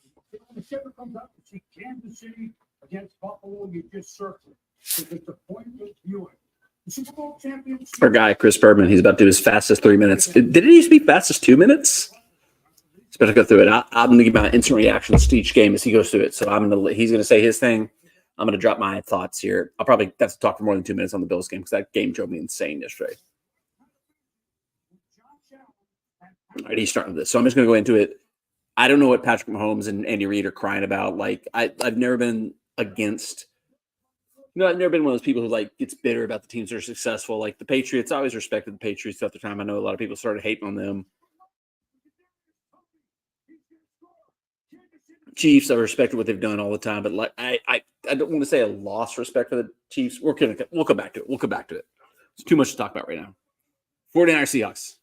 Brock Purdy, I think he's legit. I think at this point now we have to acknowledge he's legit. It's crazy. Thought he was a system dude, but like he's kind of good. Ravens, Rams. This game looked like it was played in London for whatever reason. Like, is Baltimore the most like British city in America? Because this game looks like London. It's rainy. It's pouring down rain. It's gross. It's dreary. It's dark. The field looks like crap. Nobody talks about the block in the back on this return for the punt that the Ravens won the game on, nearly as much as the offsides, which was really offsides on Tony. Jaguars, Browns. Somehow going to make the playoffs with 50-year-old Joe Flacco. Jaguars, frauds. Called it all season long. I said it from the get-go. I said the Jaguars. Don't know why everybody got so high on them, why everybody thought they were going to be good. Clearly they were frauds. Clearly they were just jabronis. Jabronis. What am I doing here?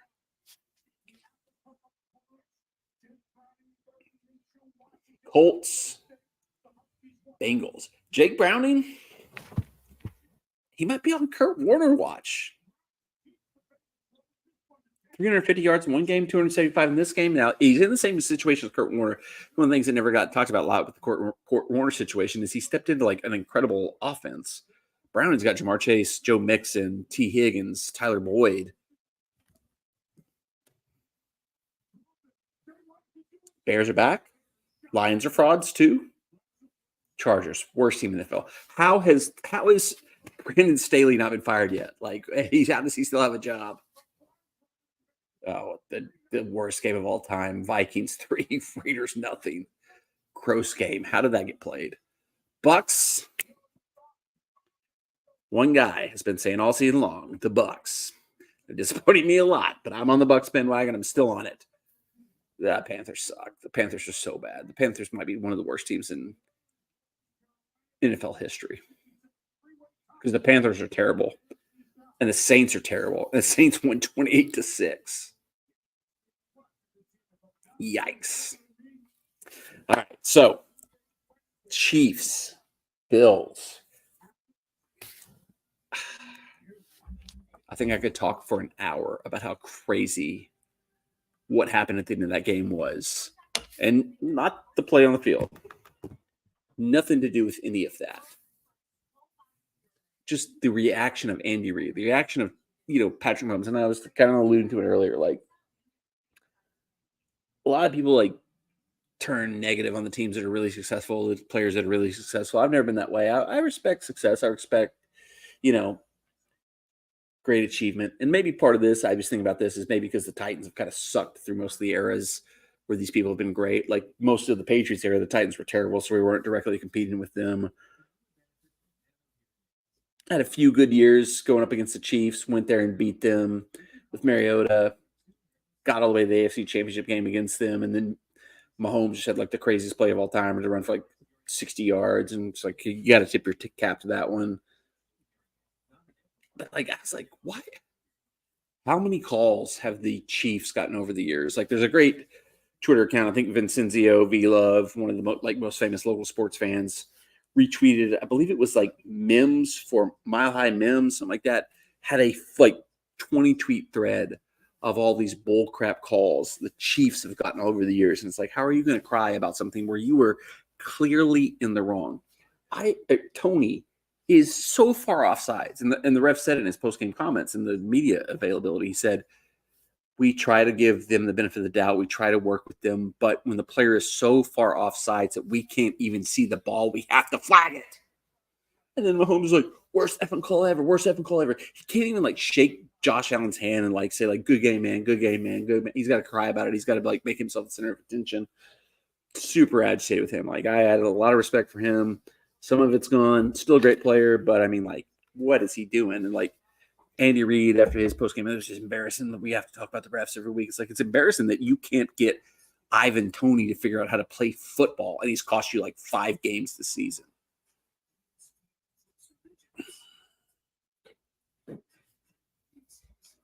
And then today, even Andy Reid came out and he said, there was a big article from Tom Pelissero or Ian Rappaport or one of those guys was Andy Reid admits that Ivan Toney didn't properly check his spot.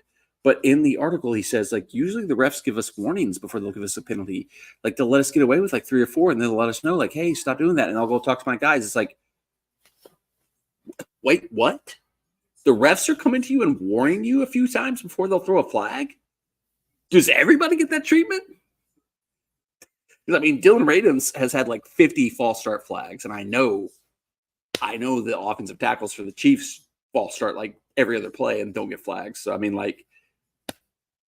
how brazen are you? How cocky are you? Or you're standing in the NFL that you can come out and say, the refs come over to us and warn us. They're hey, your guys are doing this thing. And what are the refs doing?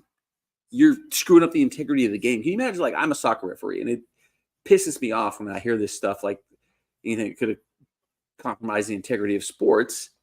It's I've gone to a player, I've gone to a coach, and I've been you got one last chance. You're already on, because we have persistent infringement in soccer. Tell number 7 he's got to cut it out. 7, hey, that's your last chance. But that's a different scenario because it's a persistent infringement foul as opposed to if I just didn't call a foul on a player and went, hey, I've let those first 2 fouls you did go. I didn't call anything. But if you foul a guy for a 3rd time, I'm going to call him a 3rd time. That's insane to act that you go to a coach and you're hey, Tony's offsides every play. Get him back on side. We haven't flagged it yet, but he's always offsides. Like, are the Chiefs like have they had such a good little run here that they forgot they have to follow the rules that everybody else has to follow? And they're like, why aren't we getting warnings before we get penalized? Why aren't they telling us that we're false starting every play? Why aren't they telling us that we're offsides every play? Why aren't they telling us that, like, hey man, that was you had 3 straight pass interferences. Stop pass interfering, or we're going to have to throw a flag. Is that what they think? Is that how they think it's supposed to work? Is that how it works for teams like the Chiefs? Is that why they have all the success they have? I mean, like I said, look at Mile High Mims' like thread of all the stuff they've got away with. Like, I'd seen 100 videos of Travis Kelce.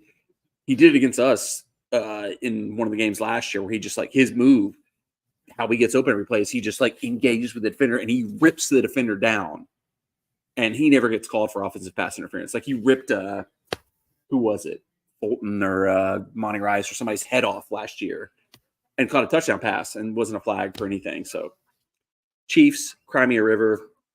You lost a little bit of my respect. Yeah, you achieve what you achieve because you're a really good team. But I mean, the way y'all cried about stuff and have still not like, and I'll give Mahomes and Reed slightly the benefit of the doubt at this point now, because I think they know they really probably can't shout at Tony because they know he sucks. They know he's terrible, and it's not going to do them any good to yell at him. So they got to yell at somebody. So bit of the doubt. Second half underway, and Dolphins have the ball.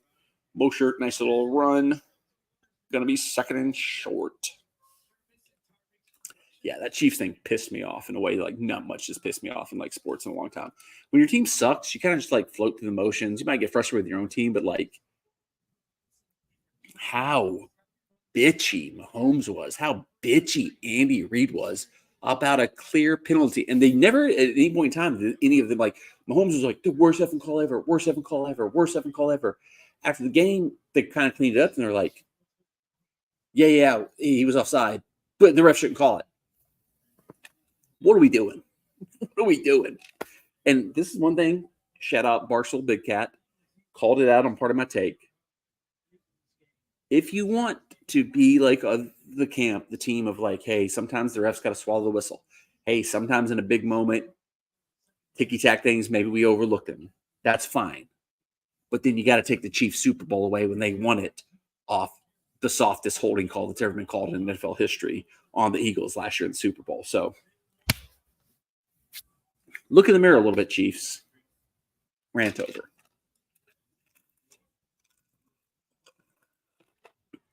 Big catch down the sideline for the Dolphins. Coverage was good, but Tua just put it in the right place. Guy made the right play. Wilson Jr., 1 foot down. Let's get both feet down. 2. Yeah, good catch. Good catch. This is more like the Dolphins I thought we'd see. They're actually like going for it instead of like soft conservative run plays. Missed tackle, as you would expect from the Titans. Second half Dolphins look more like the real Dolphins. Right?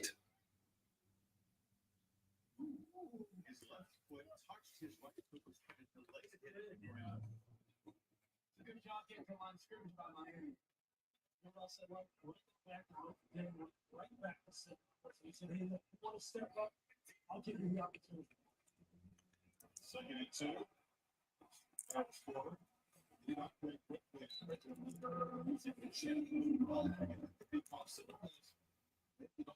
Backed up there. Now third down, get a third down stop, and we get off the field. It's a nice guy being ready. Miami, you see that all the time, right? Teams, close calls, get the line of scrimmage, but doing it efficiently. For me right now, I just love the pace of this. In and out of the huddle. Get the line of scrimmage, get the play call. You're not standing there trying to be perfect if you're 2 in this offense.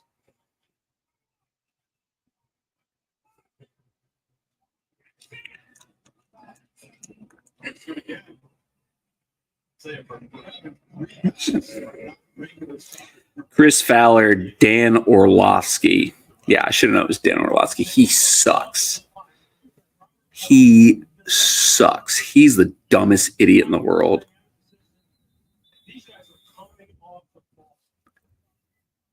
Oh, great. Roger McCreary's down injured. Like our one good defensive back this entire season's down injured. Let's see what the live line is. It's got to have jumped back up now. Should I have taken it at 4.5?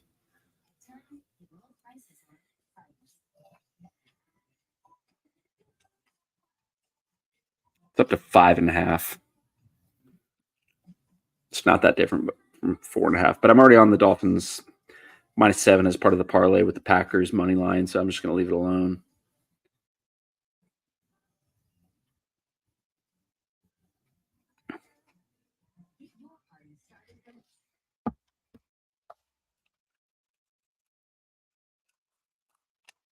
Dan Orlovsky sucks.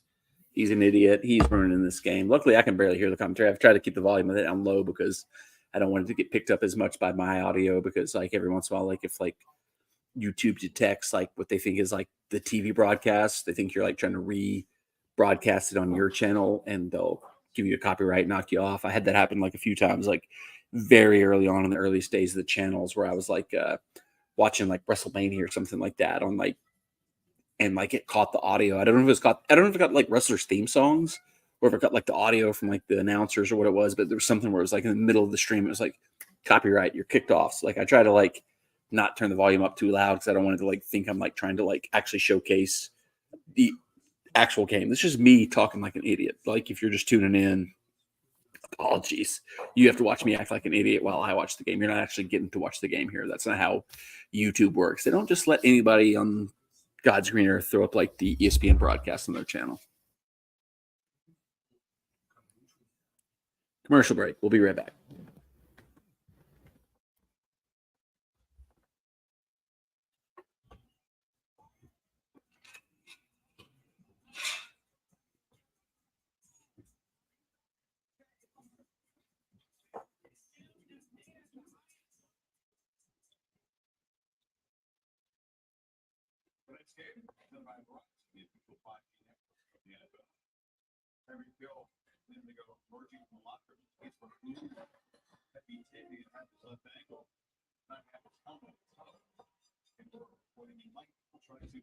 Give it a go.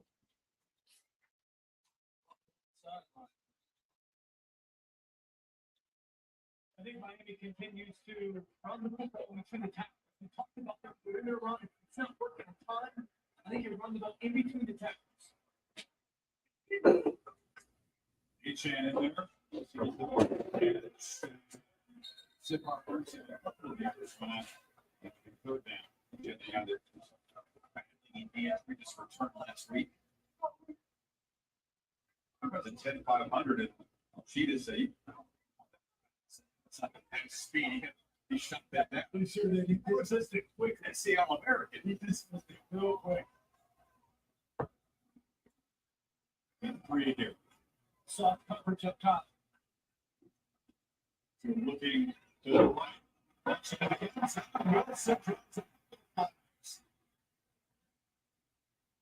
Murphy punching. They've been tackled on the middle, took him out. PI. I think it's very good defense. That was zero.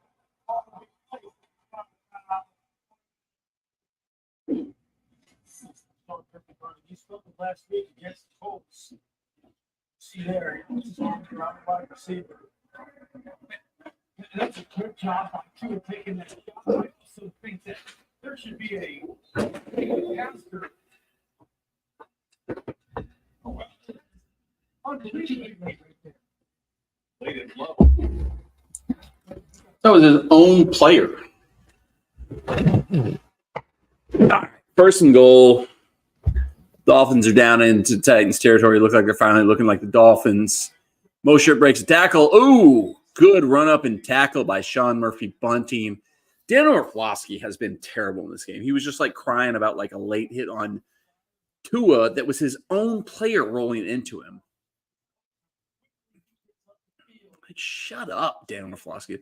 Like he's like the one of those guys who wants to be like a quarterback guru. Like I know all about quarterbacks because I was like the dude who ran out of the back of the end zone because he doesn't know where he is on the field. Like the worst like idiot of all time is like the guy who's now somehow like the quarterback guru. So he loves all these little dudes like Tua.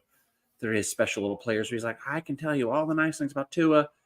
Shane, he's down to the 1. He's got to be close to our over receiving prop. I bet on him though.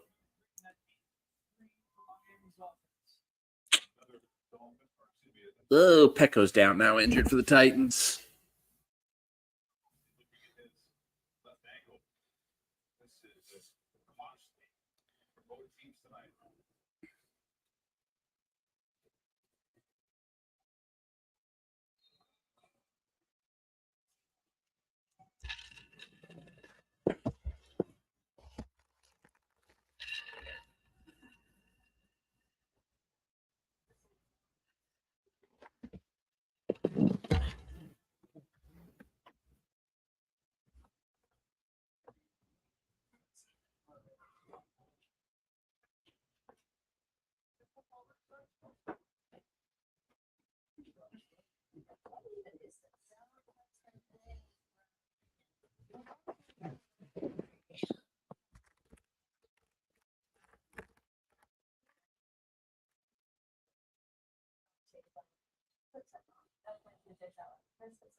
Makes trucks for everyone, like those with holiday spirit. Thank you so much. We make trucks for good Samaritans, good neighbors, and even people covered in reset. Whatever life you live this holiday, we can use the truck you use. Right now, get up to 15% below MSRP on select 2023 1500, 2500, and 3500 models, plus payments for 90 days. Hi, well, this is a wireless and this is not about this. It's though. Something's wrong. I love the holidays, but it can be stressful. You know about de-stressing. Wireless. So, like, we get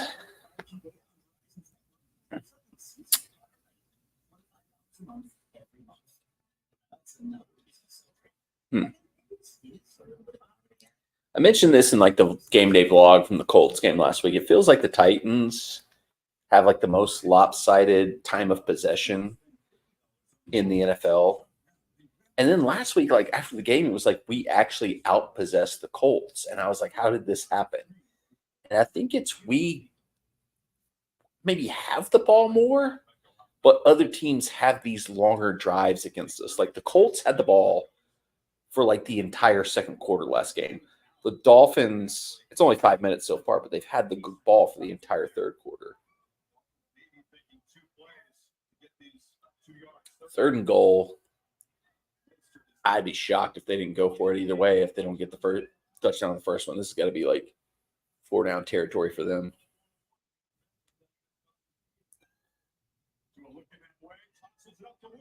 Broken up by Sean Murphy Bunting. It's going to be 4th and goal.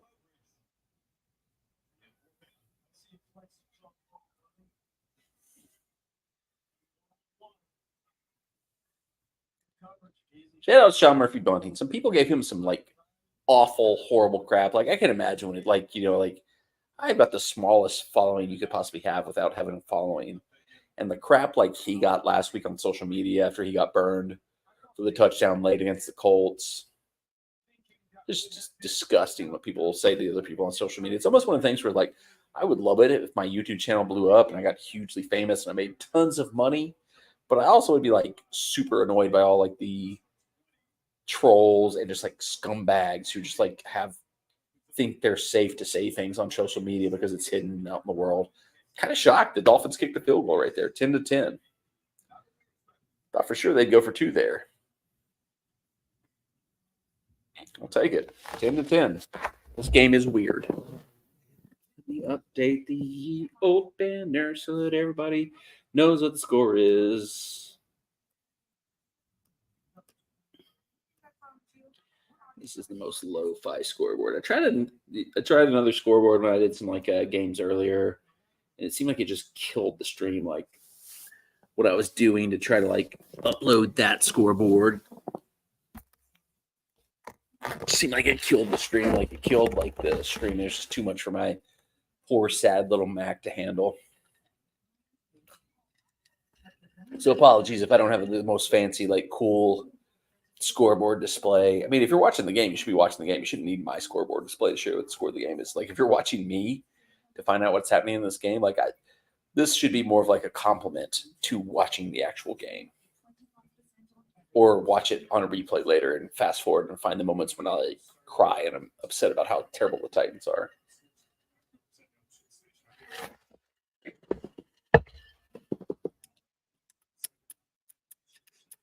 Beep, beep, ba-doop. Burp, burp, burp.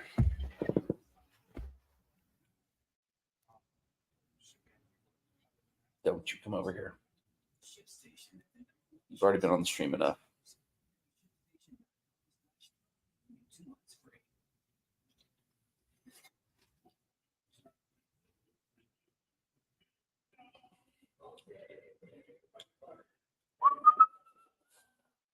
JG Wentworth. This stream brought to you by JG Wentworth. Call 8756 JG Wentworth 75 cash now.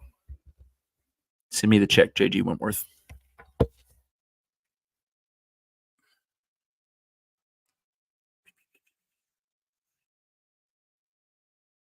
Lead change. And that line following a punt by the Packers. Their third turnover. Right there goes down to the 1-yard line. Big one, Barkley. Nearly bottom of the back and instead spins it for a second touchdown. Dang. 14-10 Giants in the other game. Neither game is going the way I expected it to. So you should definitely watch my live streams on Friday nights where I give out my gambling picks, because fading me this week would have been like the ultimate pick of all time. For the games leading up to today, I went 3-8-2, 3-8-1. So if you faded me, you would have been highly profitable on the Sunday slate of games. So follow me and fade away.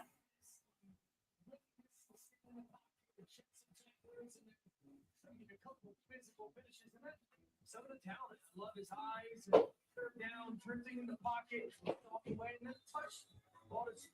Cat's just throwing something over there. Sheesh.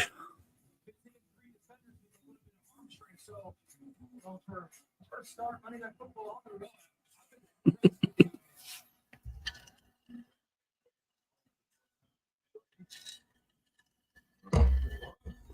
I think it's also because halftime, because they had the ball so long for at the end of the first half. We had that weird like quick drive at the end of the second half that for them to start the second half with the ball for so long made it feel like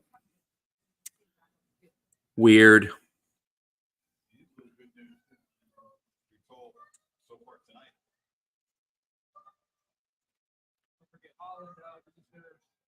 Pro Bowl caliber safety.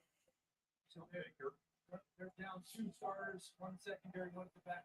So there's people on Twitter who are calling out like the commentary too. It's not just like me and my weird parents feeling like the commentary is awful. Like Buck Rising, he tries to be independent even though he's like local.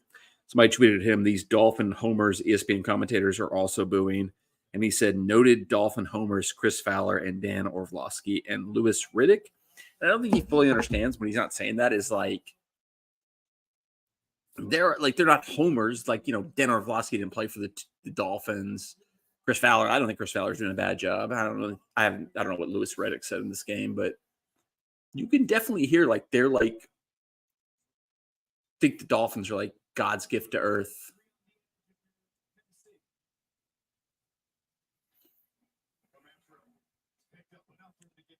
First down. Completion to Tajay Spears, and it's a flag. We probably held or a false start or something like that, I'm sure. Levis looks frustrated.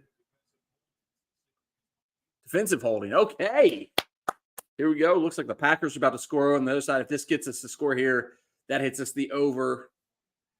Titans, if the Packers can score a touchdown, we get the over on their team total. Come on. Jordan Love, you sucky turd buck. He gets sacked. Come on. I needed a Packers touchdown in the other game.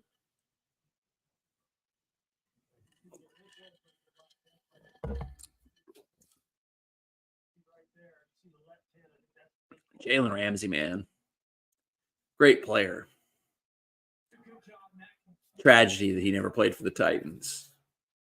One of the best players to come out of Nashville belongs in a Titans jersey. Him and Golden Tate. No!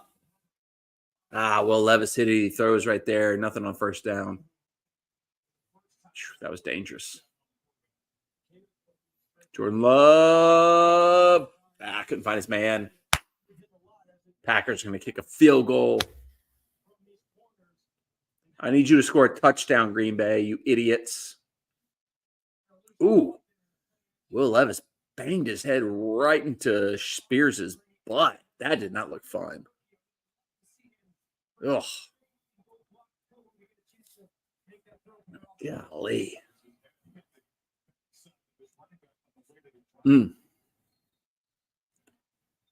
I'll tell you one thing.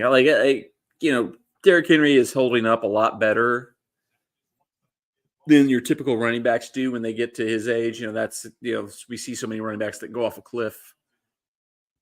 But there's a lot of plays where he gets upended and knocked around the way you used to not see him. Like right there, he just got like Goldberg speared right there. Picked up 3 yards, but just got lifted up off his feet and driven into the ground in a way you used to not see Derrick Henry get like physically dominated like that. 3rd and 7. Try to keep the drive alive. Do something here. Deep ball. Yeah, nothing there. Threw up and a hope and a prayer for Burks, but double coverage, 2 DBs down there. Burks, Burks is Burks. He ain't that guy, pal. He ain't that guy, pal. I think we know that at this point in time.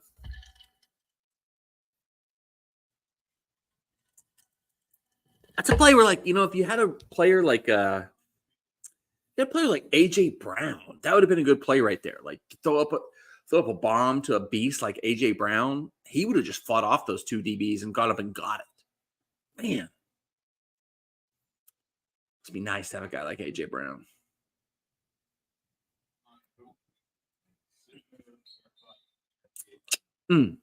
Got to say this. Didn't talk about it. Didn't come up with the Chris Berman halftime show, but I do. Oh, this is nice. They did a little graphic for Frank Wycheck. I got to think there's going to be a big Frank tribute at the home game next Sunday. I mean, it's just a weird, wild coincidence of things that we're going to be playing the Texans this Sunday at home, and it's going to be an Oilers throwback game. We're going to wear the Oilers jersey, which Frank was an Oiler, was a Titan, was part of both eras. So I got to think there's going to be some kind of big special tribute to him Sunday. We'll be there. I'll be at the game. We'll be there live. Subscribe to the channel, turn the bell on for notifications, because we'll have a vlog live from that game. Not live from that game. Next day, the follow-up vlog. But maybe I'll go live at the game. You never know. Anything can happen on this channel. But yeah, that was a nice tribute to Frank. Frank, I love Frank Wycheck. He was my first favorite Titan player. Probably still my favorite Titan of all time. Just I was a Titan in high school. So for one of the Titans' best players to have also been a tight end, and just connected with me so well. My dad's company that he worked for when I was in high school, they had 4 seats to Predators games. Like this is Predators with Titans all first, right around the time they first came here. My dad's boss's son took 2 of the seats every game, and he was really, really big in the collecting industry. Like that, it's become a big boom now. It's been back, and it's sadly he's since passed away, but he would love this era right now, honestly. But he would always take me down. If we went to games, he'd be like, "Hey, you want to go down and meet the players?" Because he knew where the players' exit was and interest. And it's probably one of those things where maybe it was a little scummy, maybe a little bit not kosher, but it was cool. So the players were always nice down there. But he knew I was a huge Frank Wycheck fan. If you were here in the early days of the Predators, the early days of the Titans, Frank Wycheck was maybe the first dude from the Titans that seemed like he fully embraced Nashville, because he was prominently sitting right on the glass at every single Predators game, just embraced them as a co-team, as a team he supported. And he was always right there, but it was always I would love to go meet him. I'd love to go say hi to him, but it's he's here to watch the hockey game. I don't want to interrupt him. But the guy, my dad's boss's son, who was in the collecting industry, knew Frank from just some of those kind of circles, and was hey, do you want to go meet Frank one game? And I was like, oof, I don't want to bother him. I don't want to annoy him or anything like that. He's like, nah, it'll be cool. Like, I'll reach out to him. We'll go down between periods, get a quick picture. It'll be cool. And that's exactly what happened. He called Frank. He was like, hey, Frank said, come down between the second and third period. We'll get a picture really quick. We did. I wish I had it right now. I wish I could show it on the stream right now. It's at my parents' house somewhere. But yeah, Frank Wycheck was cool enough to like take a picture with me. Awesome guy, awesome player. Missed him from the moment he stopped doing radio here in town. But obviously, like, you know, as we were kind of talking how much I was saying that to the camera, how much me and Jess were kind of talking off to each other here. But, you know, when he retired, he eventually became like the color commentator for the Titans radio. He also was like a key part of the morning show here. And he was so awesome. He was so just like, you just wanted to listen to him, wanted to hear him talk. And he eventually stepped away from all that because like the health problems he was having post NFL, you know, made it difficult for him to get up in the morning, made it difficult for him to like feel like he could do the shows and stuff like that. But that's what the saddest thing about him passing away was. Like, and I kind of talked about this earlier with Jessica. It was like there was, you know, reports he did an interview with Paul Kaharski, I think even just last year, where it sounded like he was doing so much better. Like he was getting out, he was like helping coach like some local football teams in like town. Like they said in the his obituary, he had just recently moved to Chattanooga to be closer to his family. And just like just such a crazy sad way, like to just have a fall, hit your head, and just whatever happens from there. Like it's like sounded like a very similar like Bob Saget. Bob Saget passed away last year. Very weird circumstances with that one, but man, Frank's my favorite. Always been my favorite. I'll never get this jersey away. I'll have this jersey my entire life. Love you, Frank Wycheck. Thank you for all the memories.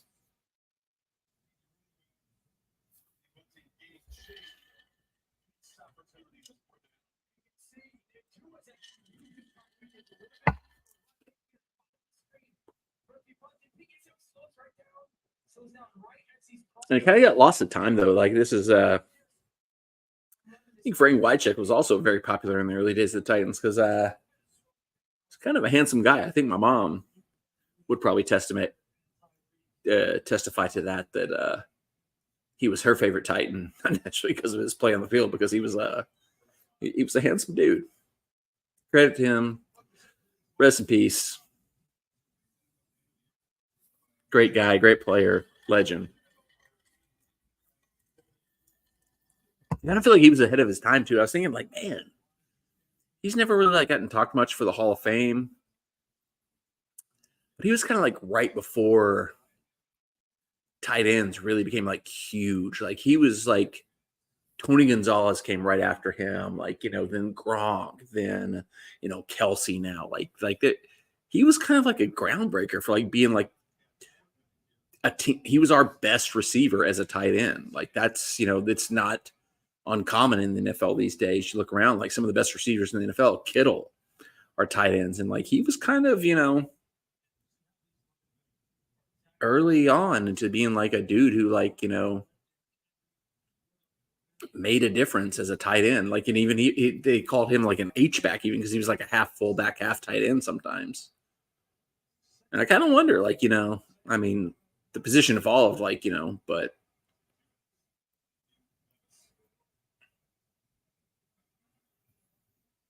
three Pro Bowls. I think he was like a 1 or 2 time All-Pro even. I mean, great player, absolute legend.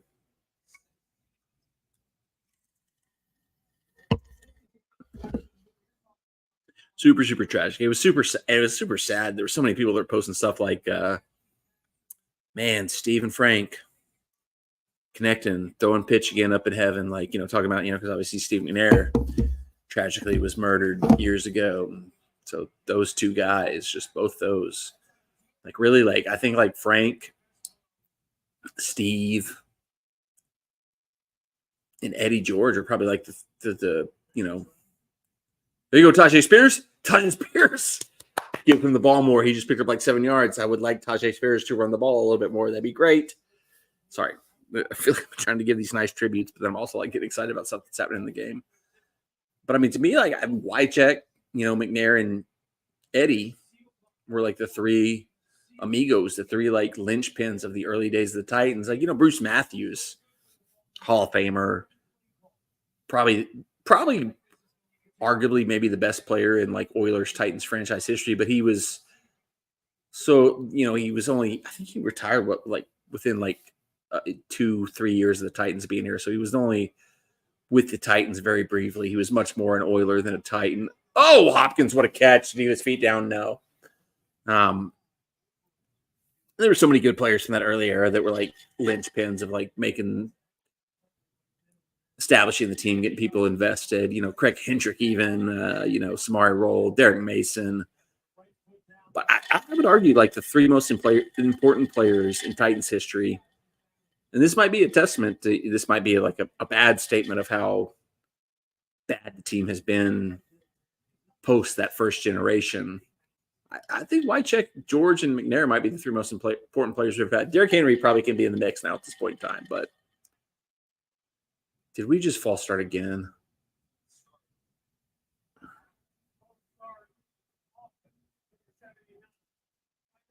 Okay, so it wasn't Dylan Radins. Credit where credit's due. It wasn't Dylan Radins that time. It was Jalen Duncan.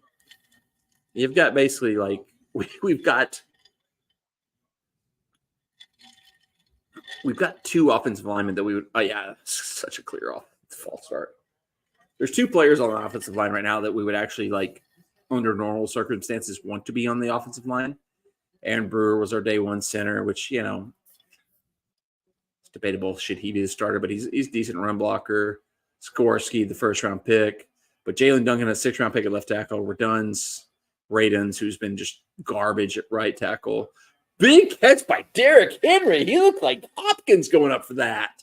Wow, what a catch. That's one thing you don't see. There was a streak we had last season that got broken where we were like unbeaten in games where Derrick had 1 reception. I'll throw Derrick Henry in there. He deserves to be in there. He's up there. It's Wycheck, it's McNair, it's Derrick Henry, it's Eddie George. Those are the most important players in Titans history at this point in time. I don't think there's anybody else that you can put in the same category as those 4. Correct me if I'm wrong. If I forgot anybody, apologies.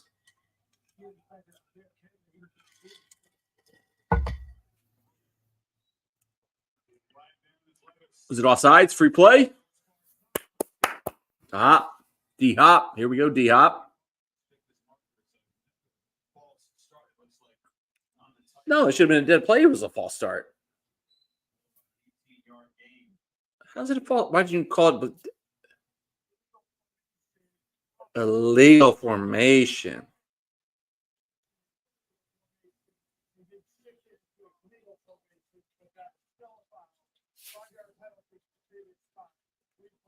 They said offense was in an illegal formation, then shifted to a legal formation, but it's still a foul?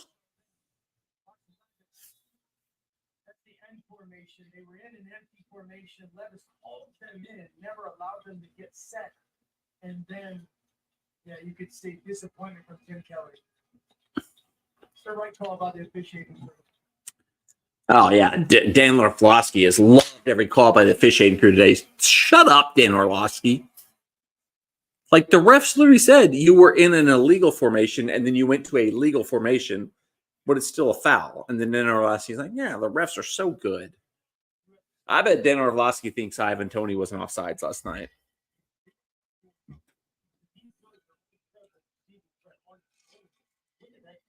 What a catch by Hopkins. Get those toes down, man.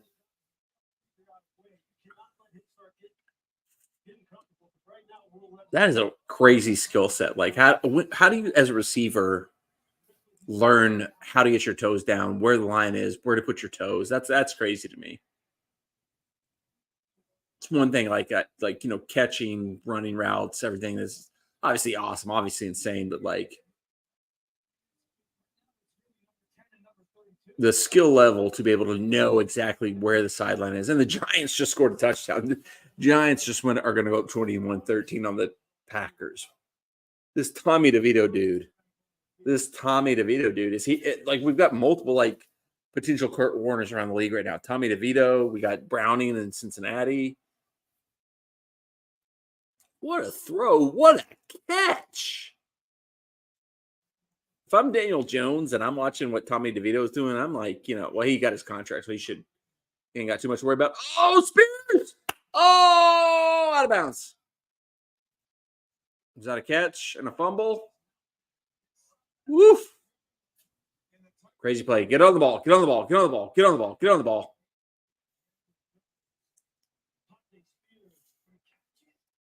Get on the ball. Snap it, snap it, snap it, snap it, snap. Snap, snap, snap, snap, snap. Ah, they threw the challenge flag. It's fine.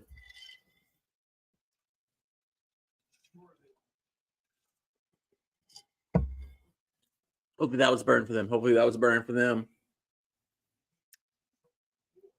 This was a catch and potential fumble for Spears, but did he catch the ball?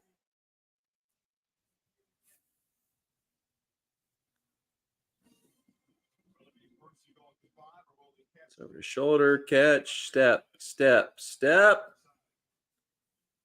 I mean, that was as much a catch as like the weird, like, was it Rashee Rice for the Chiefs yesterday?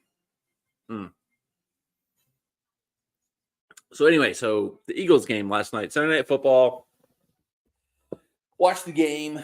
I thought the Eagles were just going to still get the job done because I just thought like that was like the spot the Cowboys always blow it. Like, you know, they're on got a team right where they want them. They're on a good run of form, and the Cowboys just always seem to poop the bed right then and there.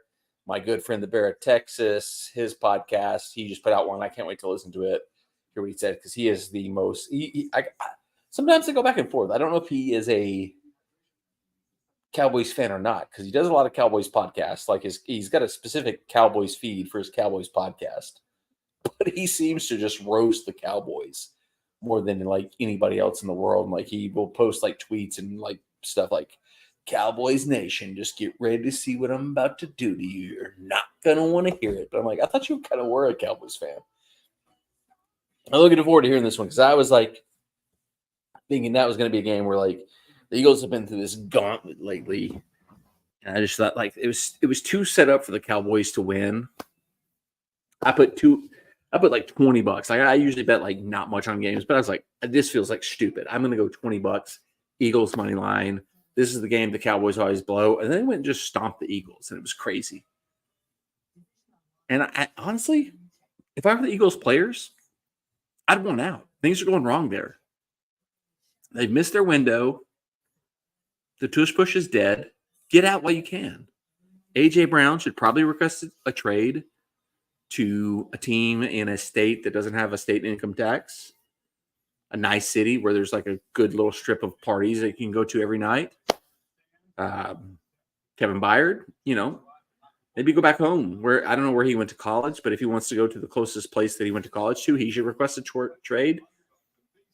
And a trade like, you know, where the other team doesn't give up anything. Just like trade me for like TAM, targeted allocation money, guaranteed allocation money, things that like that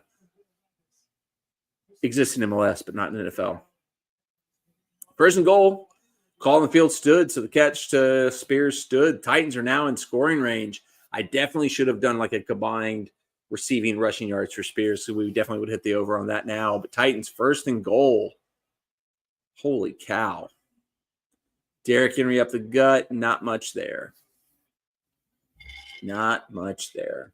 But yeah, A.J. Brown, I mean, he'd be crazy not to want to be traded back to the Titans right now. The Eagles, they've fallen apart. The Titans, look, we're about to beat the Dolphins. Fake news.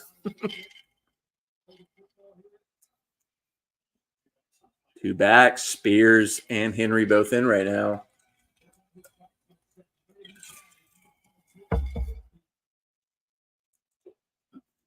Oh! Really smart play by Levis there. It was like we're trying to do a little misdirection. They blew it up quickly. It was right in his face. He threw it into a smart spot where he was throwing it away, but it was not a place where you get grounding. I'm impressed by Levis. Like, he's not like, you know, he hasn't been like, you know, like Stroud's getting all the attention this season, and rightfully so. Like, he's looked elite. Like, he's looked like he's going to be like a generational talent, but like the crap Levis has around him, and it's just he makes right decisions. He does smart things. He doesn't look like an idiot. I say that, and he's probably going to throw an interception in the end zone right here. Is that a catch? Yes! NWI. Haters be damned. That dude just keeps fighting. He keeps grinding. Went up, fought for that ball, went and got the ball.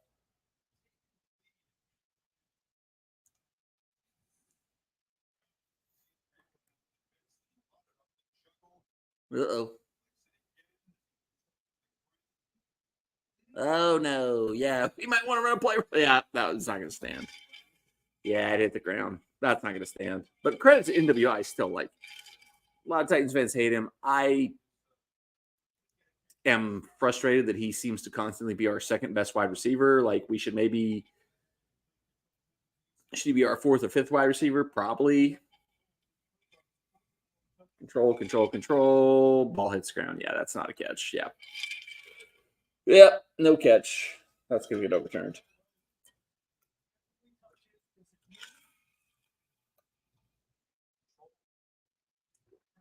Bobble. Control there. But then the ball hits ground, yeah.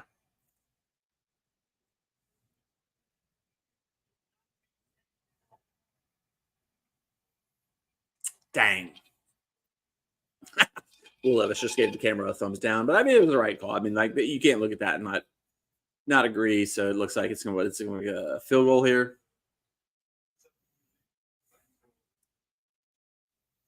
Credit to Tannehill. He hasn't been talked about much in the last couple of weeks. He's come back as the backup. He's been cleared and been healthy. You know, he seems to be always involved on the sideline, like engaged. I feel there was that big controversy last year when we drafted Malik Willis, and there was he said he didn't know if it was actually his job to like work with Malik Willis. He's always on the sideline. He's always talking to people. He's always gassing them up. He's always like, looking at the screens with Levis. Like he's after all that crap, but like, oh, Tannehill's gonna be a scumbag and be a douchebag about like somebody taking his job. He's been cool so far, so credit to him.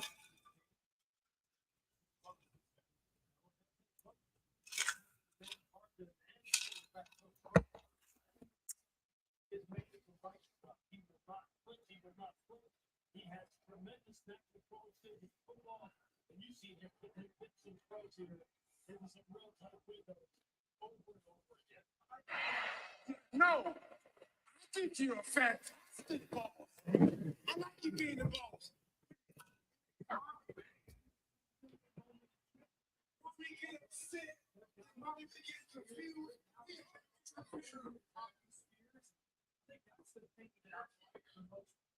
This young man started for 6 on a screen pass.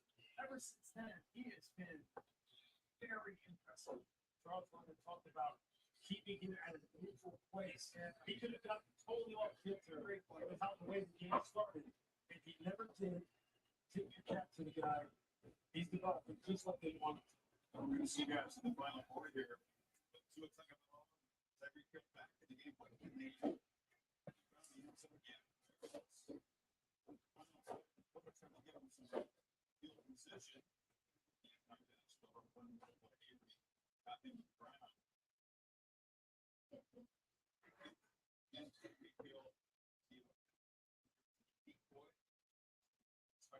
Since returning, he has lots of energy and some juice. But Tennessee defense playing with some confidence now. And they're playing that shell defense, right? They're two safeties deep. They're not allowing him at some point. There's got to be a failure to screen that goes for a big explosive play for us offense.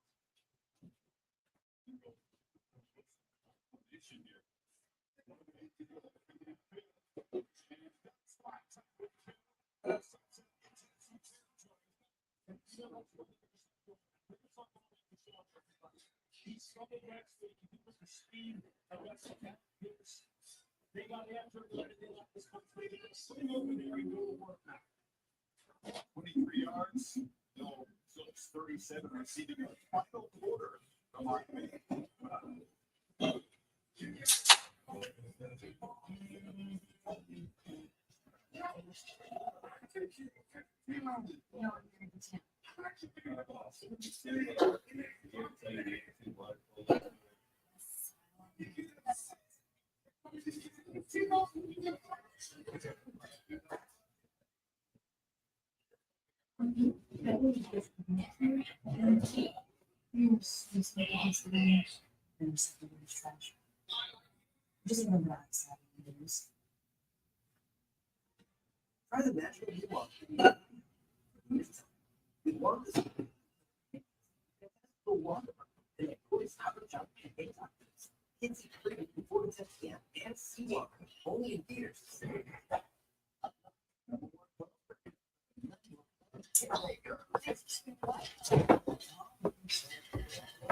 What'd I miss?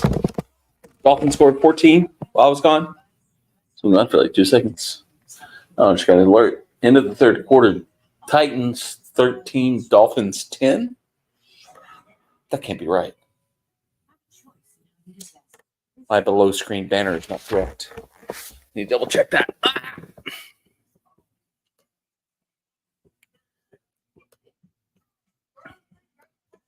I need a producer. I need somebody to come behind me to do this stuff.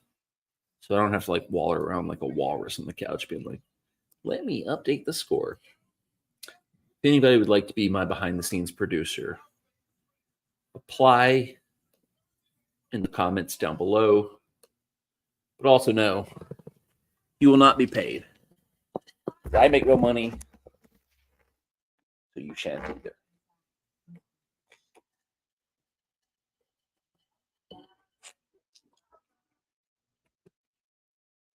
$89. Did it say 9? Oh. For a second, I like looked at the stream and I was like, "Is that my curse jersey? Did I put on my curse jersey when I meant to wear my Frank Wycheck jersey?" Sheesh, sheesh, sheesh, sheesh, sheesh, sheesh.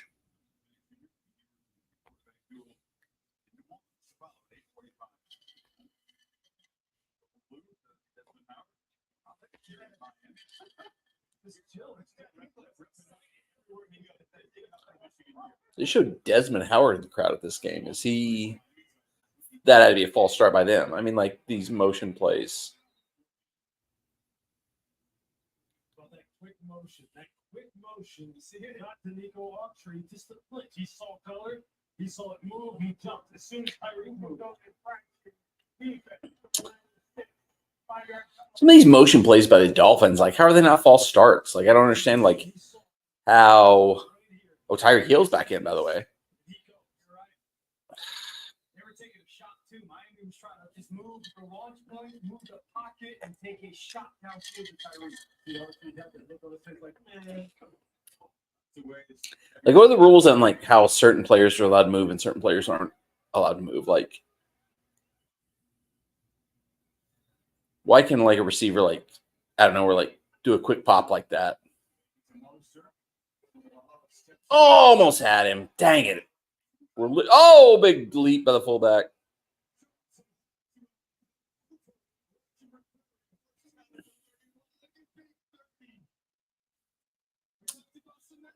Dolphins are heating up in the fourth quarter now. They're feeling themselves a little bit. Tyreek Hill's back in. So that leads me to believe, like I said, they were holding him out thinking they'd be able to win without him. And now they're like, oh, game's a little tighter than we wanted it to be. Let's get Tyreek back in there. Danico Autry. Man, Danico Autry has been in the backfield all game long today. He's just been a step away. Credit to it. Tua has done a great job of like stepping away from pressure when it's come. They're looking for Tyreek. They're looking for Tyreek. They're looking for Tyreek. Did he catch that? Yeah, he's back. He's back. This is bull crap. And now he's injured a guy, and he's like calling for his help.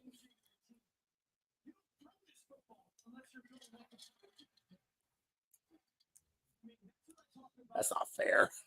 That's not fair. You shouldn't be able to sit Tyreek Hill for 2 quarters and then bring him back in the fourth quarter. I said it. I said it all along. I said he was coming back. I said he's clearly not that hurt. He'll come back if they need him. He came back just enough to beat us and not to hit my over props. That scumbag.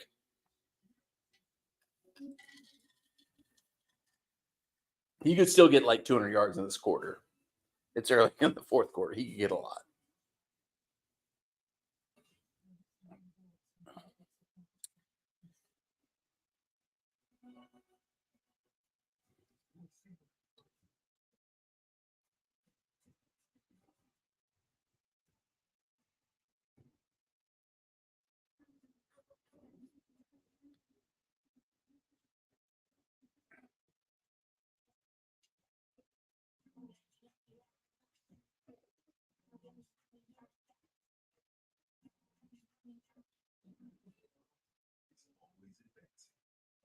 game-changing formulas that promote mental sharpness that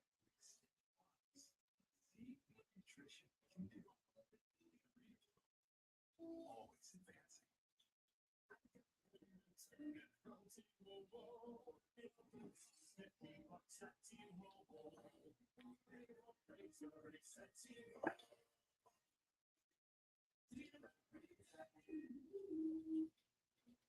Can you see $2 for $5 wraps or that? Now the new mac and cheese wrap.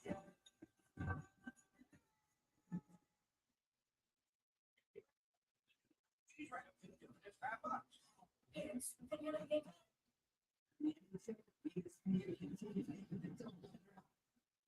First, it's an market and red hot red. First off, it's the Steelers blue. The dog in the black. And it's to be congregated in the world. 2 games, 1 night. Red Wings Blues at 7:30. Blackhawks Oilers at 10. Tuesday on ESPN. Murphy Bunting landing awkwardly in that right leg, trying to catch up to Tyreek Hill, who took the left leg ended up being one hyperextended. Concern for his opponents. Meanwhile, Hill has accounted for 48 of his 66 yards in this drive. So and takes a delivered by Sierra Tart. Sierra was also there.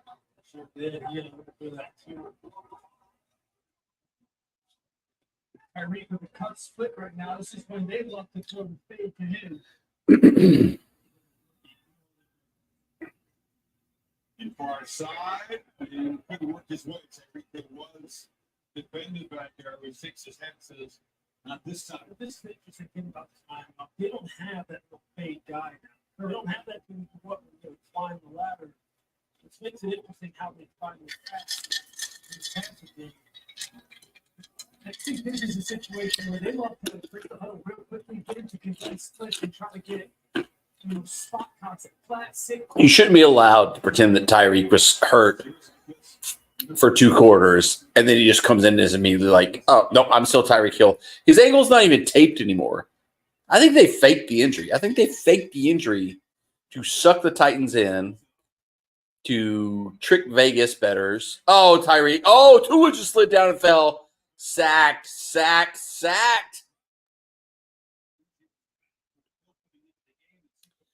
4th and goal, sacked. Now we're down to the 4th, 5th.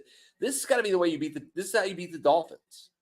Titans aren't going to do it, but future teams, let Tyreek beat you long, but knock him out within the 5-yard line.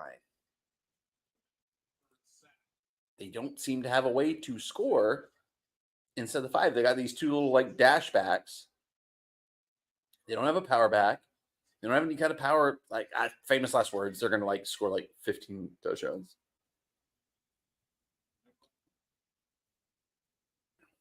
Shocking. 13-13. Field goal, Titans.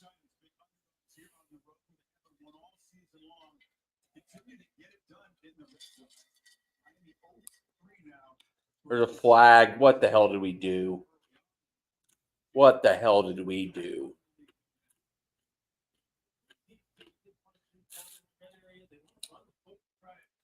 Ray will look frustrated like we did something stupid, so I can only assume it's a penalty on us. But against this Tennessee defense, they've given up some big runs here in between the 20s. But down there, you got to go to the right against that.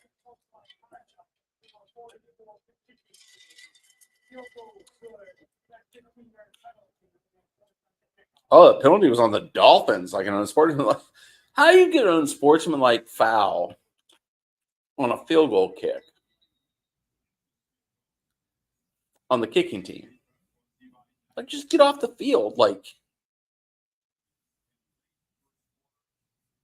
so the Tyreek injury was fake. I'm 100% sure.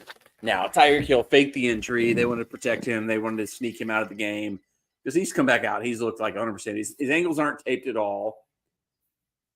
He's smoking Sean Murphy Bunting every play. But yeah, future Dolphins opponents, this is the key. Let Tyreek do whatever he wants. But keep him out of the end zone. Push him out like the 5, the 10, whatever. Because right now the Dolphins don't seem to have any kind of like offense inside our 20. Like we've started them. What the hell was that?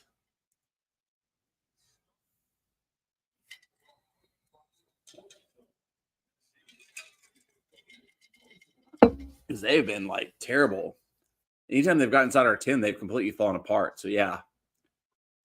Bend don't break. Maybe that's the way to beat the Dolphins. Like, don't give up crazy explosive plays, but keep it on the end zone. Let the crazy explosive plays to go out of bounds on the sidelines. Good God, another flag.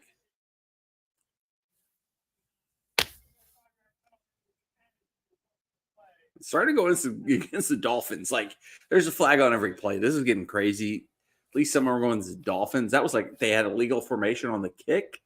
I guess a guy got ahead of the kick before the ball was kicked. So we already added up to like the 30, 40, something like that. Now we're up to we're basically at midfield off that kickoff. So last 2 penalties have been hugely beneficial to us. Yeah, we're like we're at our own 46. We're almost into Dolphins territory off the kickoff.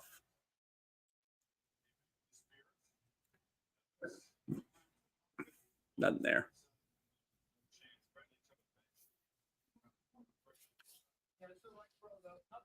Miami does a fantastic job kind of anticipating that play call for Will Levis. My God, Dan Orlovsky. Miami did a fantastic job anticipating that play call. Like, he just loves everything Miami's doing.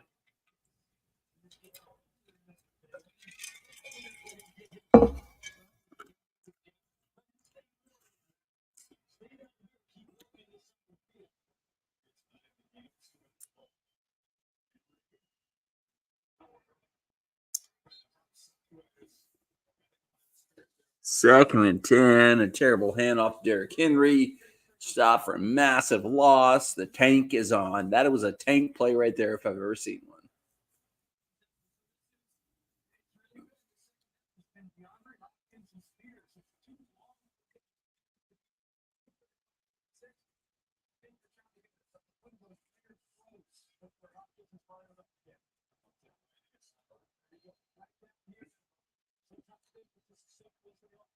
Third and 11.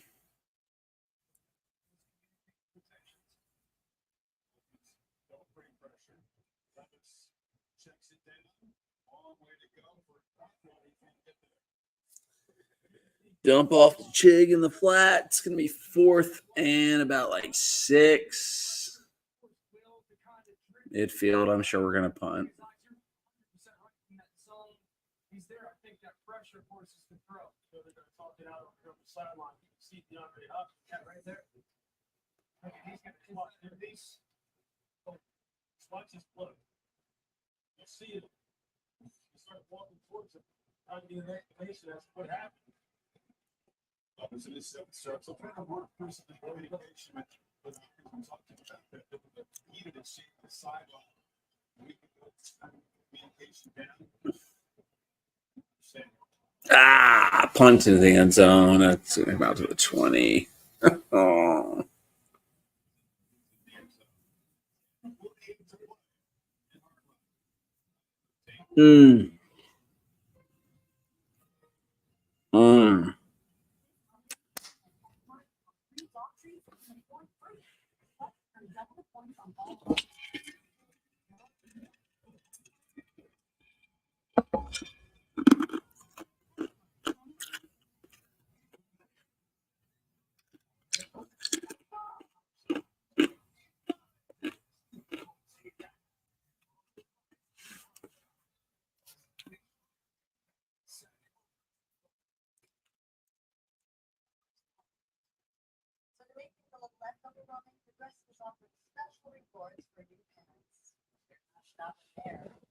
Honestly, I don't know. Like, Levis should just, like, at this point, just chuck it to Hopkins every play because, I mean, like, that's the easiest way, like, just, like, avoid, like, being frustrated. That you're like, I threw it to you. Did you catch it? Like, I think Hopkins isn't. Levis is, like, constantly, like, not sure that anybody's ever going to be open because they're so rarely open. It's like the handful of times that Hopkins is able to, like, get some space. He's, like, frustrated that he doesn't get the ball. And I'm like, just chuck it to him. Just throw it to him. Just hope for the best.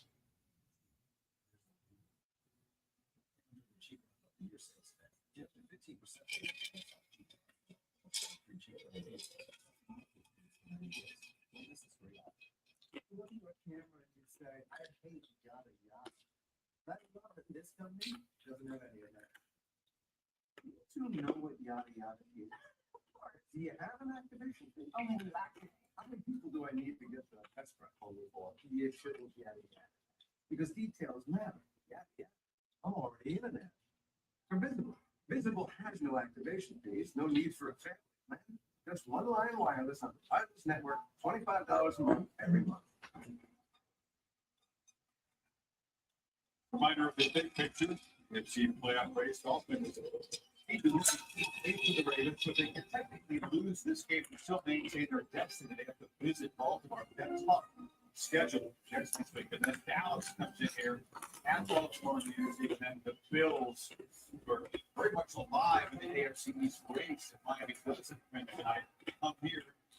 And this game roughed up and went low, looking for some payback. But in the meantime, I'm going to be trying to. All right, Dolphins got the ball. 10 minutes left in the fourth quarter. 13-13.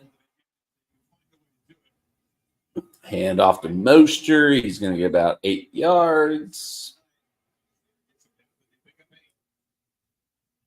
That speed to the perimeter. Raheem Mostert is no slouch either. This is a guy who has got blazing speed as well. And again, that run game, they continue to try and lean on it. Mostert averaging 5.1 a carry, H.N. averaging 6.7 tonight. I'd run it again. Moser 5.1 a carry. Shane 6.7. I think they said that's crazy. Like, just run the ball every play if you're getting that. Yeah, first down. First down to the perimeter. We keep going. Now they get back in the game, and now you go after the rookie corner. Does a good job. Watch the fullback Ingold. He's kind of arc blocking, realizes Lamb gets beat inside, picks him off. You see Smite. Is Lamb for the Dolphins? Kendall Lamb, who was briefly on the Titans and was terrible. I mean, if that's the case, that's a testament to, like, just we do not have an ability to teach offensive linemen how to play.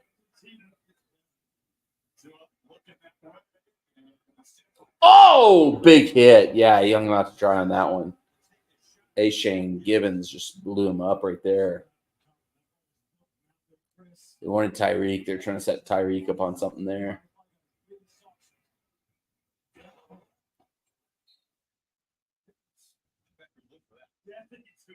He's coming off probably the best game of the season versus Indy last week. That was a great job. Everybody saw the motion. They kicked the coverage. Like, the stuff they do with Tyreek Hill is like borderline like what teams were doing in like the Arena League back in the day, where you could just like send a dude in motion, let him do like a speed sweep, and then he's already running before he cuts up the field. Like, I don't know, like, why more teams aren't doing that. Like, it's just crazy why you would just like, why, if you can get your receiver to not like, why every team wouldn't want their best receivers to have a running start makes no sense. Like, it's a copycat league, so maybe it'll take a while for everybody else to adapt it, but it just seems so stupid that if it's not illegal, there's been a couple where it looks like, is it not a false start where like Tyreek is like jumping to the line of scrimmage before he goes? Why isn't every team in the league like trying to do this to like get their best receiver their fastest player, giving them a head start. Like that, the Arena League was doing that 20 years ago.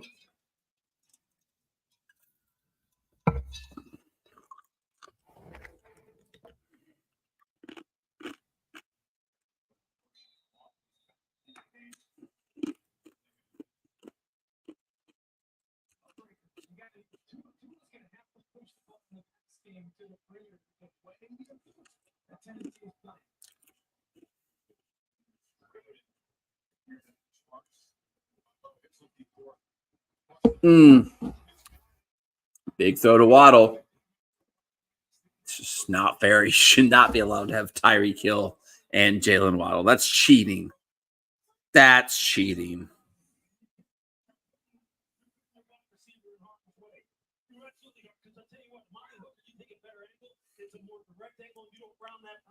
That's a big time collision, just like it was earlier in the football game. It was the break angle that got him messed up there. Because otherwise, that's a big time collision. It's a great job by Jalen Waddle getting to the top and coming back to protect throw versus her.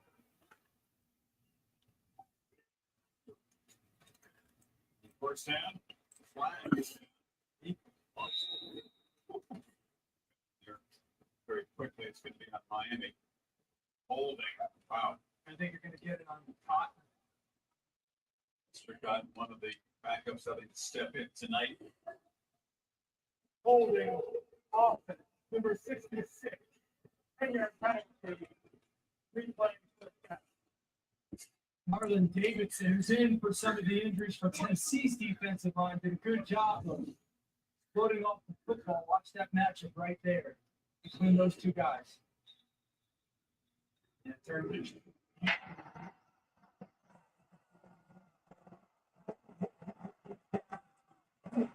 But if you're going to be a part of WWE again, then I was this person in the back to slam the door shut on your legacy. I hate you.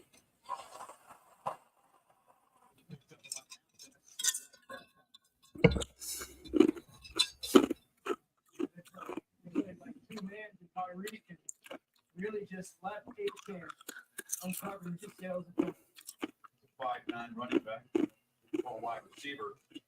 Tyreek off the field. He's trying hard. He's not able to fully go. He's doing a couple of plays, and the pain will come back, and he's not in there now.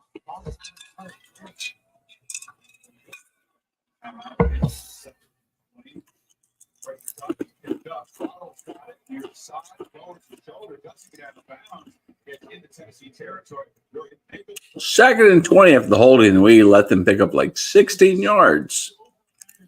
Good soft coverage. That's what you want to do right there. You don't want to. What do you think? Crazy. Here comes Tyreek.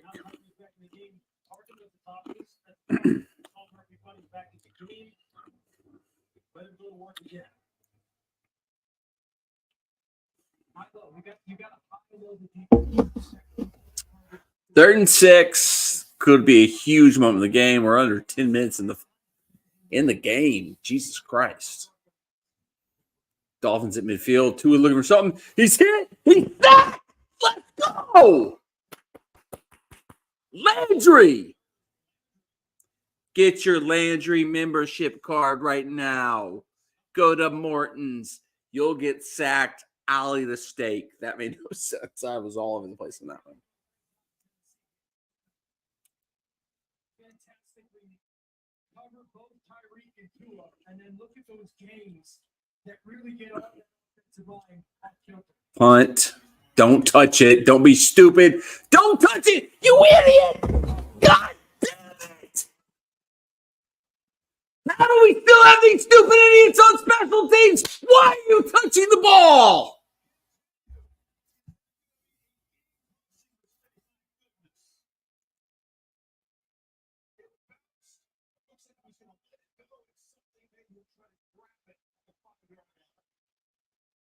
Can we fire the new special teams coach?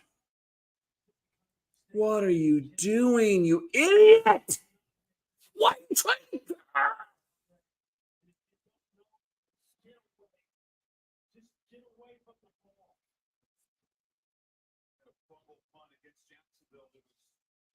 obviously in their last road loss against Tom Quinn. Fire Tom Quinn.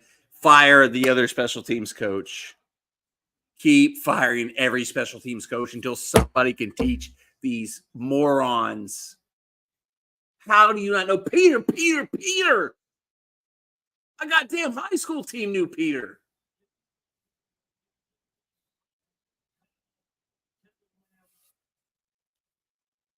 My God.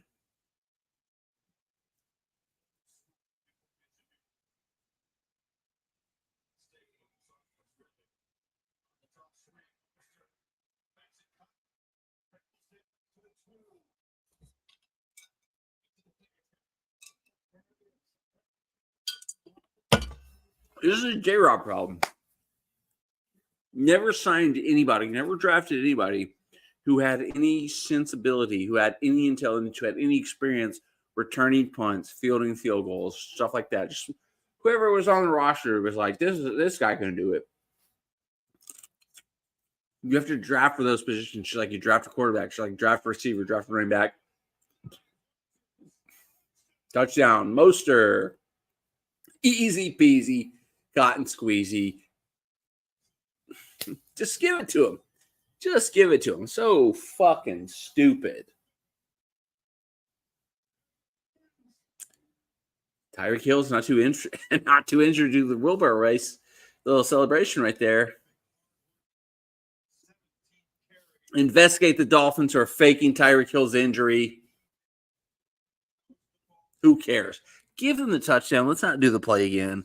Investigate the Dolphins who are faking Tyreek Hill's injury. All of us gamblers who had his over should be compensated.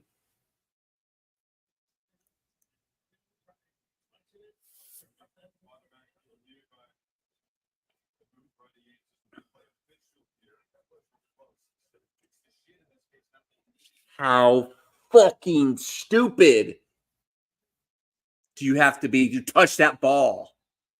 Why are you on the roster? You suck.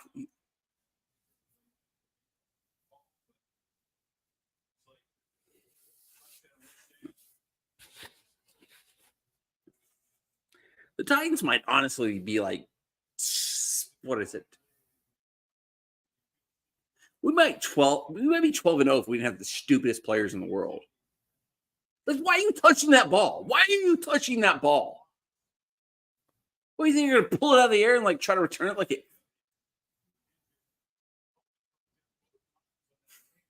We would be the best team in the world if our players weren't fucking idiots.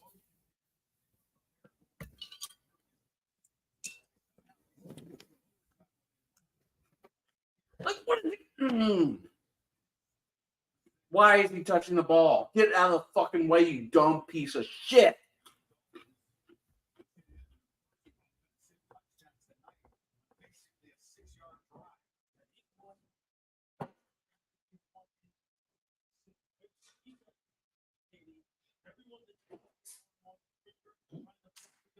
He's got to tell them to get away from him. He's got to go most of the time they yell, Peter. That's always the code word to make sure that people just get out of the way, run as far away from the returner as they can. And just clear it out. It's too much indecisiveness right there.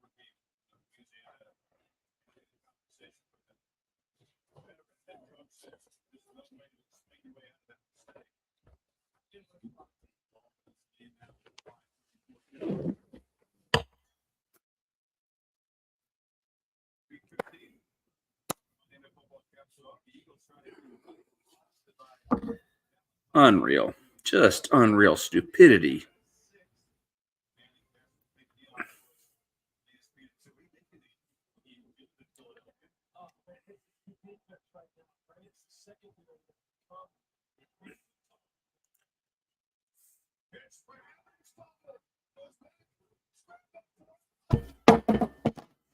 Are you kidding me?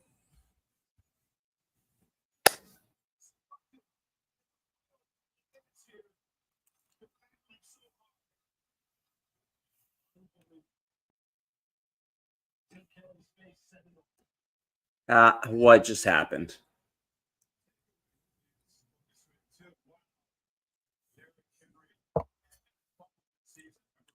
What? Why are we calling that play?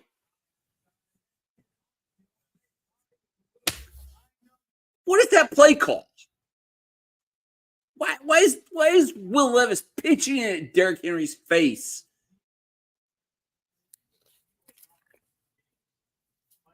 This is what they do. They did just enough to make me think we had a chance to win this game, and they just shit the bed. Like the Dolphins are going to have like 3 touchdowns that were all scored within our 5 that we gave them. This is goddamn ridiculous.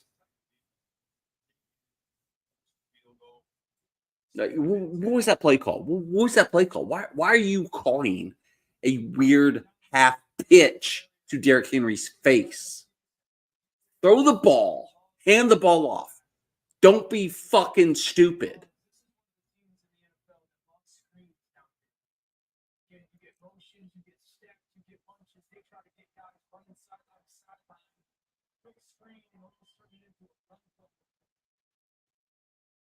Like, all you have to do to like be in this game is not be fucking stupid, and the Titans are fucking stupid.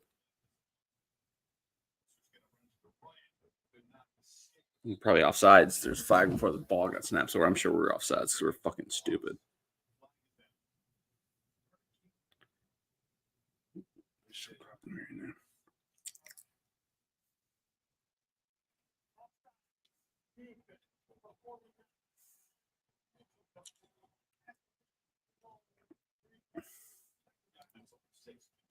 Yeah, sometimes it just starts getting in your head at this time, right? You see the game slipping away from you, and all of a sudden the attention to detail, you can see it written all over Mike's face. Mike Vrabel, the head coach of the Titans, he feels it.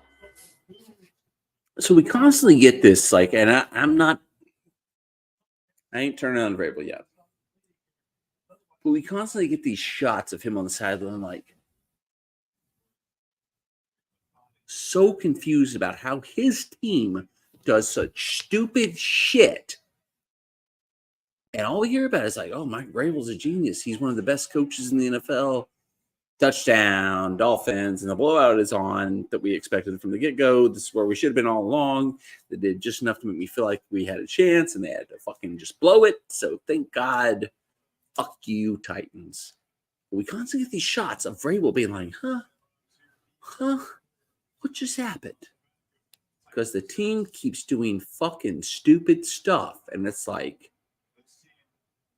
this great coach, this well-coached team. Packers just hit the over for me. Thank you. Thank you, Team Total Packers.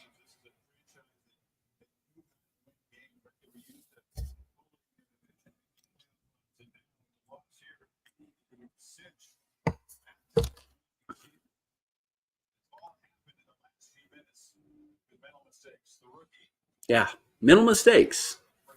Head coach. Fire everybody else.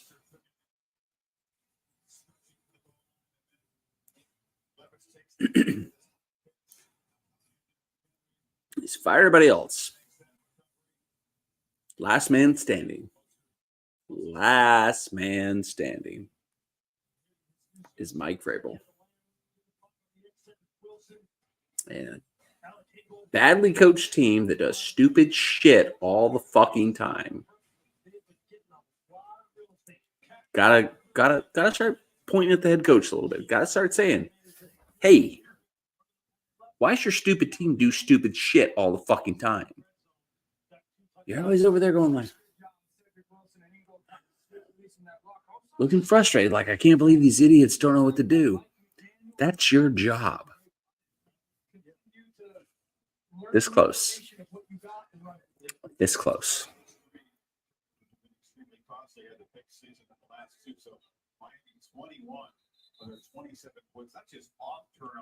You're this close. You're this close, Vrabel. You still get the benefit of the doubt, but you're getting this close, Vrabel. I think you might be tanking. So I think maybe it's a planned thing, an orchestrated thing. So I'm giving you a little bit.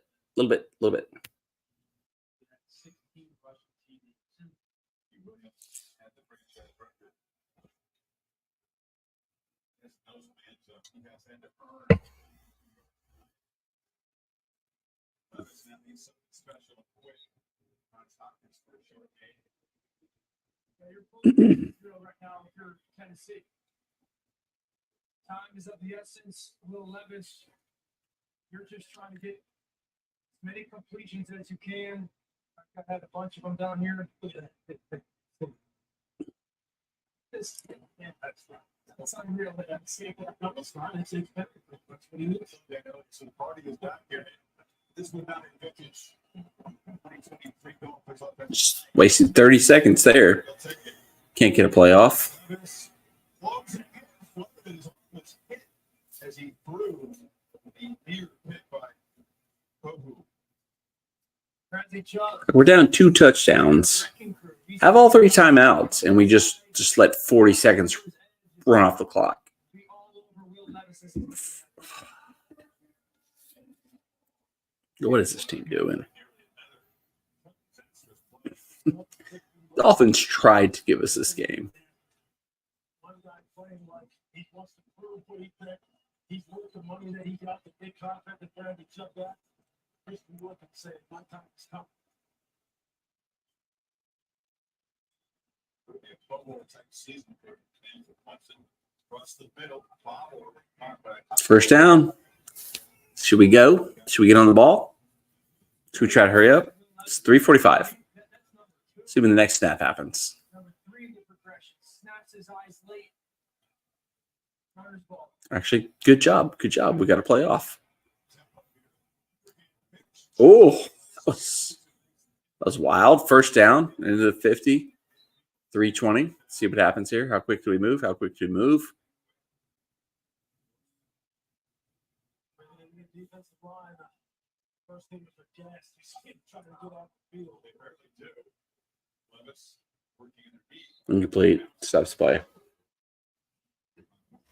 This has nothing to do with the game, but like this is a hat I bought like 2 years ago, or maybe last year, and I like it. I think it's like well designed. Like I like the graphics on it or the design on it, but I don't think I look good in it. Like I think it's like for whatever reason it makes my ears stick out more. It's like when I wear it like this, I can't wear it backwards like I usually wear backwards hats. Like I'm not really like a flat bill dude, so if I can wear it like this, like it's like I don't know. Just talking through things now that the game's kind of over and the Titans false start by Dylan Reedon.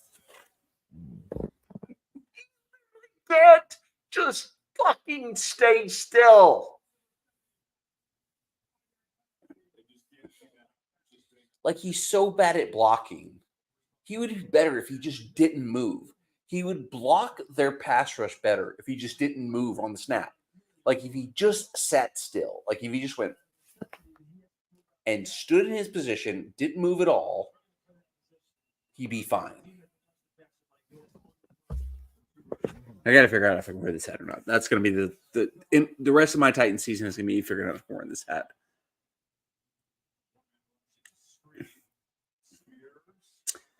Yeah, Spears just like picked up like 40 yards on a catch. I definitely should have done Spears receiving yards plus rushing yards because I think he's going to fall short of his rushing yards. But if you put them both together, he would have done well. Oh,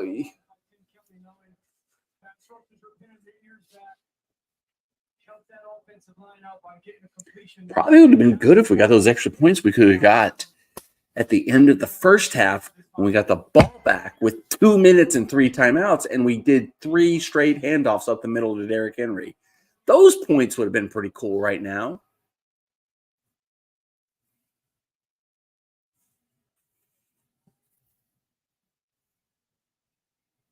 Check out Spears. Big push it. Scoops for 10 more. See, Miami playing see they just try to do a better job of protecting the sideline. They can just keeps running. It's got all 3 timeouts plus out 2 minute warning, so they've got plenty of time. If they score here, they don't have to try to desperate. Well, right now, I mean, they're not even have to even use those timeouts because they have to get it. Well, you're not really putting any start without using it. They've got Exactly. lots of work with you. That's right. Yep. Travis lofts it, and it's gone. Nick West versus okay. This stupid fucking team. This stupid fucking team. Will Levis just getting Kobu to kind of draw towards Baku and then throwing that ball up over. Watch. Number 4 goes to the flat. There's another one of those tackles. A little nuts.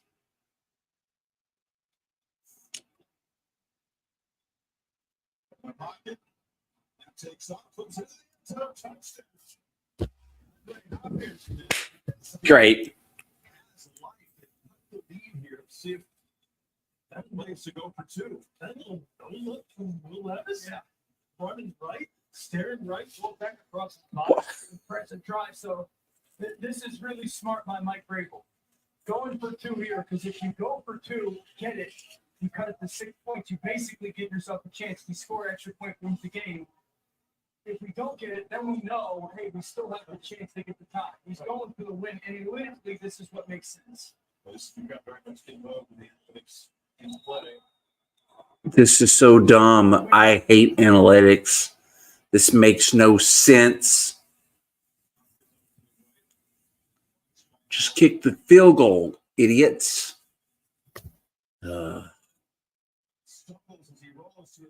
We got it. It's whatever. Think about what just happened. Drive the ball down the field. Don't use any timeouts, as you mentioned, Chris. So idiotic. Oh my God. Packers are going to fuck my money line bet on the other side of this. No.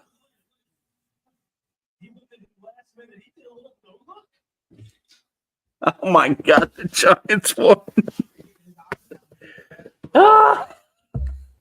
The safe side of my parlay lost. This is how it always happens.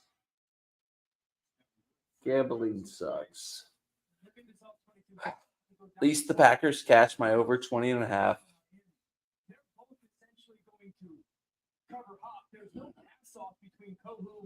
You know what's crazy? If the Titans had gone for it at the end of the first half when they had 2 minutes and 3 timeouts, they might not be down 7 right now.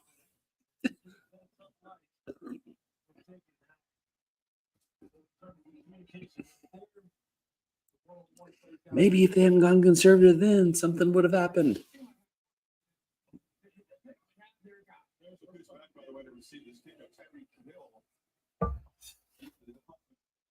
Chance. He's just going to let it bounce and then they have to take over at the 25-yard line. So Miami has some work to do. Monsters second touch around. All right. 2:40 left. We kicked it off deep. The Dolphins touchback. We've got 3 timeouts. Basically, they're either going to do something crazy and try to get a big first down, or we're going to run the clock out. Once again, go back to the end of the first half where Vrabel just crapped the bed. Went conservative. 2 minutes left. 3 timeouts and didn't try to do shit. That's where this game was lost.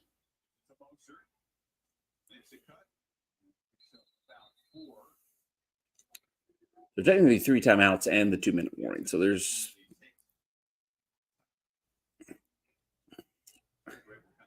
Vrabel. Stop yelling. Just sit there. You sat there at the end of the first half. This is your fault. This is your fault. This is a Vrabel loss. Whether did he want us to lose this game? Was this a tank game? One way or the other, Vrabel lost this game. No doubt. No doubt in my mind. Hands down, this is a Vrabel loss. Was it intentional? If so, whatever. Wash it away. But this loss is 100% on Vrabel. It sucks because we could have won this game. It sucks. You want to win every game. We want the draft pick. It's the worst position to be in. You want the draft pick. You want the draft pick.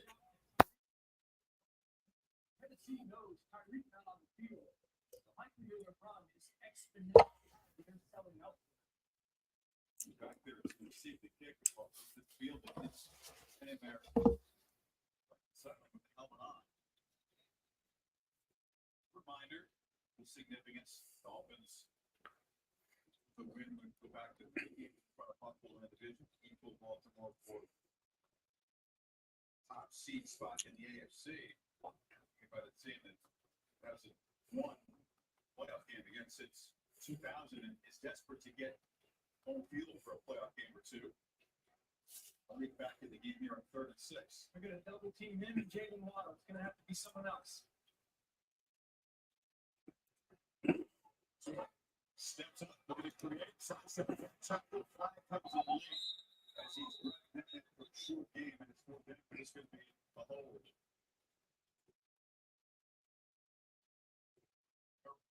Rushing the pass, here he's one field at the referee. Surprise, 2 runs.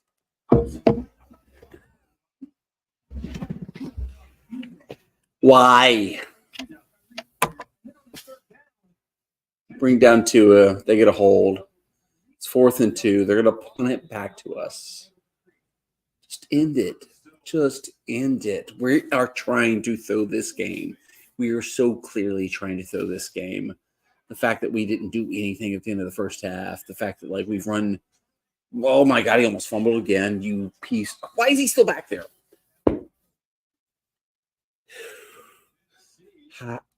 We're throwing the game. We're throwing the game. We put the same dumb piece of shit back there who fumbled the last punt return. He almost fumbled this one. He tried so hard. If there was anybody anywhere near him, he would have fumbled that.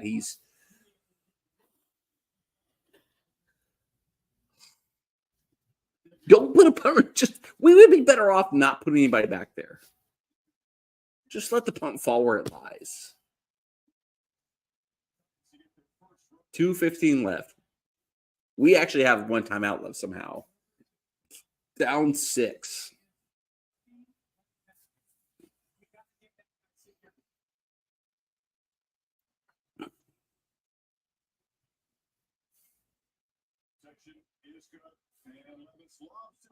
Hopkins wide open. Oh my God. And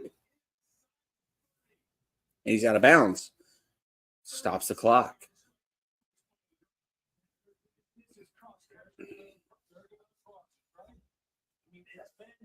Something that has been giving them chunks the entire game. Running away from Vrabel's going to call it in right now. Throw the ball on the ground, just give it to the Dolphins. We've tanked this game so bad. We've done everything we can to lose this game. We have done everything we can to lose this game, and now somehow we're like 2 minutes in, 1st and 10, inside Dolphins territory. Yep, tight end screen, bubble screen, inside the red zone and out of bounds. Oh my God, what is happening to Chig?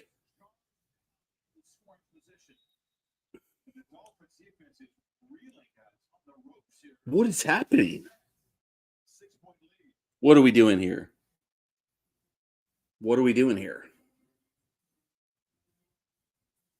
I think Vrabel is probably like talking to Will Levis, like, hey, man, we're trying to throw this right. Stop throwing good passes. What the fudge? Timeout, 2-minute warning.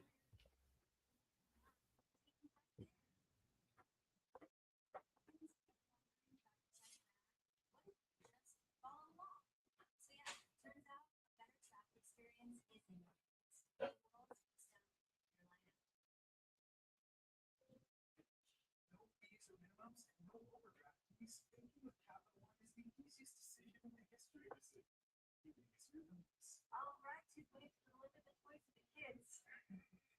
No. Seriously. Yeah. You steal the presents one time. With no fees or minimums, no overdraft fees. Let's say you go.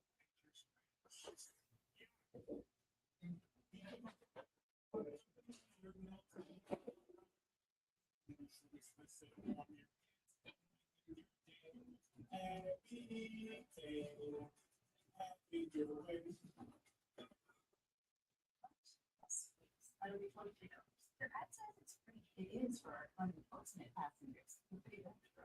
I'll just have water. Cash your credit for water. Well, at AT&T, when we offer your iPhone deals, guarantee it. Even on the new iPhone 15 Pro. Check it out. In titanium. We do have free movies. What do you purchase in there? I'll just use my. Only AT&T gives everyone our best deals on any iPhone. 85% guaranteed. Get iPhone 15 Pro on. Hey, I'm Scott Van Pelican, getting set for sports. They got football. We'll visit with one of the stars of the night in this room. We'll hear from Coach McDaniel, Coach Blake. We're going to post game reaction by Clark here to break down the key moments from this one in a game-winning drive for the Chiefs. At Tommy DeVito, point to finish there and shape it up for a particular Miami. First, pull a stand. Back to you. Levis can create very improbable comeback, at least the way it looked a few minutes ago. See that final 2 minutes. Okay, I'm very confused. Daniel Brunskill just came in. He's been out all game. He hasn't played all game. Was that like a tactical decision, or did somebody else get hurt and he was like in there as like a emergency situation? Oh God. Tajay Spears was a little reverse run for him. He picked up 6 yards. That's good for my bet, but. Now, if 10 is coming back in the ball game, DeAndre Hopkins is coming back in the game. I know, right now, I know they haven't been trapped with Jalen Ramsey. But DeAndre Hopkins' instincts, catch readiness, contested catch ability, has been keeping them alive. You have to shut him down now. Because if not, I bet he's going to win this game for you. He's on the field. Well, Ramsey certainly would endorse that. Absolutely. Absolutely. He's done a lot in their career. That's right. So I think right now, The announcers who've been terrible all game are like bring in DeAndre Hopkins. He's the guy, and DeAndre Hopkins is on the sideline. So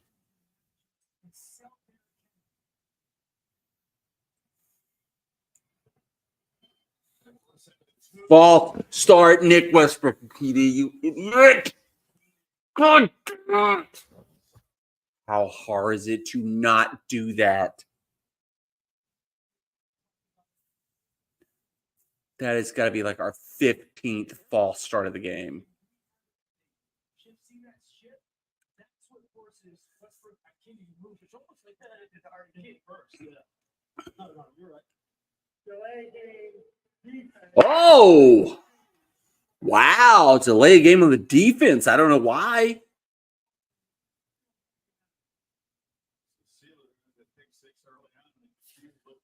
Don't see that often. I don't even know what that could be. I don't know how that works. I don't know why that happened.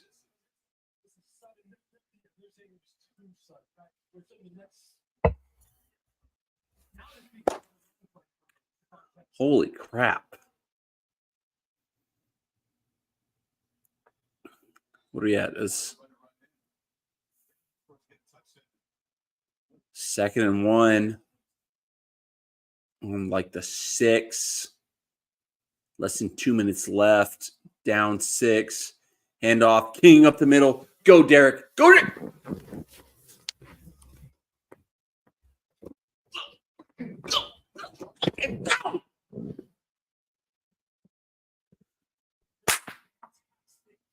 A lot of time on the clock, though.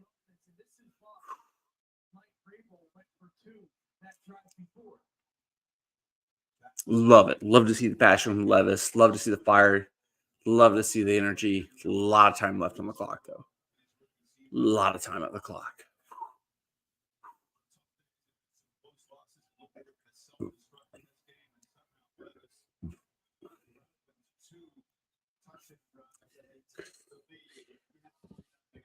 Chris Fowler just said, looks like we were going to self-destruct in this game. Maybe if we didn't fumble a punt, maybe if we didn't do all the things wrong, we have given the Dolphins all their points. We have given the Dolphins all their points. If we weren't the dumbest, stupidest team in the world, this game would be long gone and over.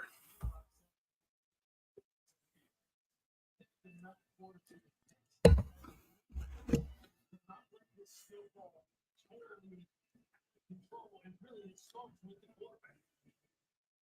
Look at that job. Derrick Henry, this is Stone, and he just trusts his vision. And the big fella rounds and gets the edge. And look at Will Levis. Young man in this moment. And now it's Tua and his offense with the chance to answer. Great situational football by Mike Vrabel as well. So they handled the 2 minutes drill previously. They get it. They go for two. They get the stop. The contrast guys in quarterbacks, just how fired up Levis in the first. Tua just checking the wrist finger. Projects. Playing with calm here. Barrios on the return. Purple's out across the 25. So the Dolphins have no timeouts to work with. See if every kill can play a big role in this final drive. And this is huge for Tua. So no sacks. You still have plenty of time. You only need to feel automatically the first thing you're thinking. Where do I have to get to get a realistic kickoff? You are just completion driven. Catch the ball outside. The numbers get out of bounds inside. Get as many as you can. Tyreek Hill's on the sideline. I don't know what's going on with him. Like he's looked fine every time he's been out.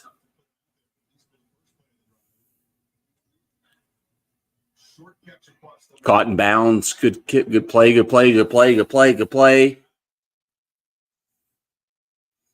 They just need a field goal. They don't have to go that far. They just need a field goal.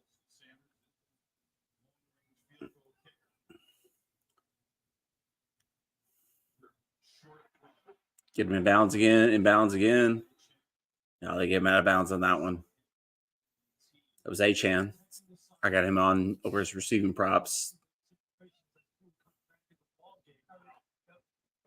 This is probably what they're thinking with Tyreek. They don't need a big play. They just need to get into field goal range. Just need to get in field goal range. So no need for Tyreek. They don't need a big play. They just need to get.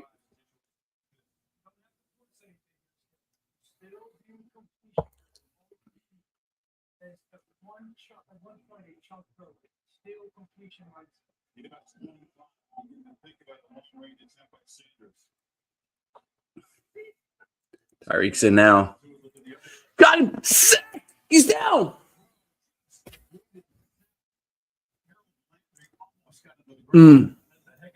Just missed the sack. He barely got the ball out.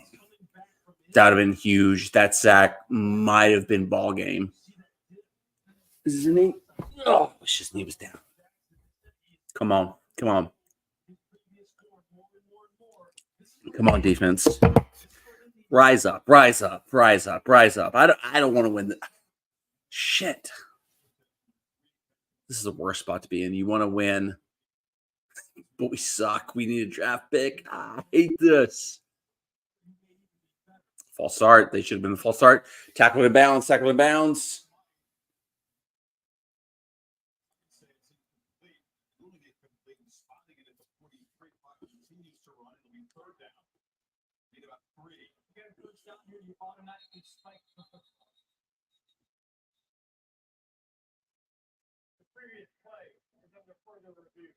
Tennessee was signaling incomplete from their sideline, and now take a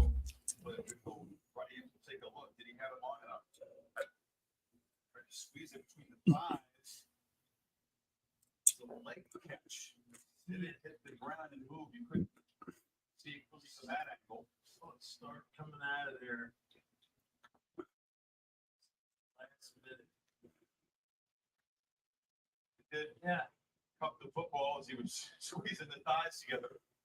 The bymaster grab here. I think I'd see the catch. Is that Susan Summers? You see it here. I think that's catch. And I think it's huge right now for Miami. First of all, you get the chance to dial up an ideal play here. And it looked like for sure it was going to drop. He somehow, the person's of mind to keep that ball squeezed in the legs and then get that hand down underneath the nose. This is bull crap. The review basically stops the clock for them. This is bull crap. Why are we reviewing something that was that clear of an obvious? This is bull crap. We stopped the clock for them. We just gave them a free timeout. This is bull crap. That was so clear. It wasn't even close.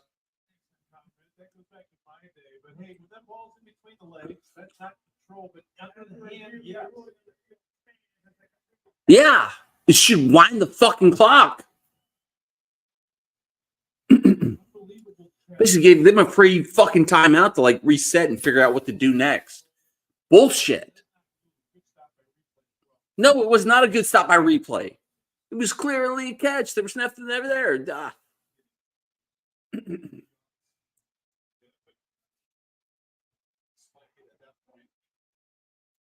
Yeah, they should have to run up and spike it. Now they get to play. They get to run a play. Get him. Get him. Get him. Get him. He's inbounds. Wind the clock. Wind the clock. No, yes, wind the fucking clock.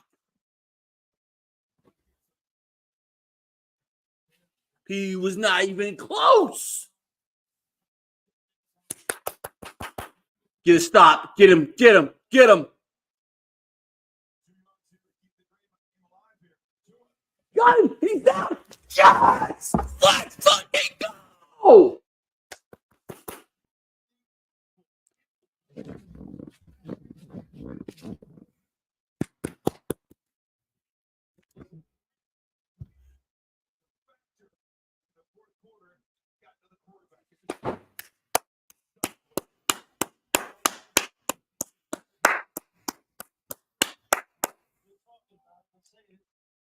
Showed up in this series, this drive, something that the Miami Dolphins, Bradley Chuck couldn't do for them.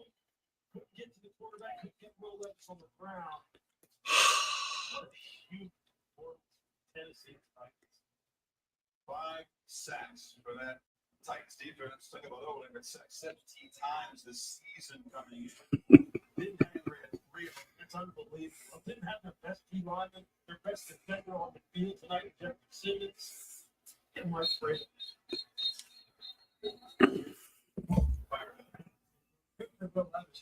You promised this team a fight. You figured you're basically out of at 4A.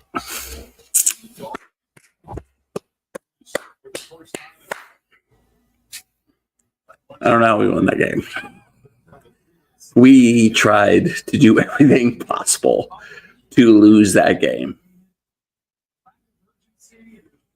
Hopefully for Miami and their fans, just a learning experience because Maybe don't play. You can just sit Tyreek Hill on the bench for like 3 quarters and still win the game. Fuck you, Mike McDaniel. Mike McDaniel, bitch. Yeah, he'll be asked about that. They just said, yeah, they'll probably ask Mike McDaniel about that. Yeah, why did Tyreek Hill sit out for 3 quarters and then he looked like the best player in the world when he came back in? Yeah. You ain't getting the bye, bitch. Suck it. Thought you were too good for us. You lost. Suck it.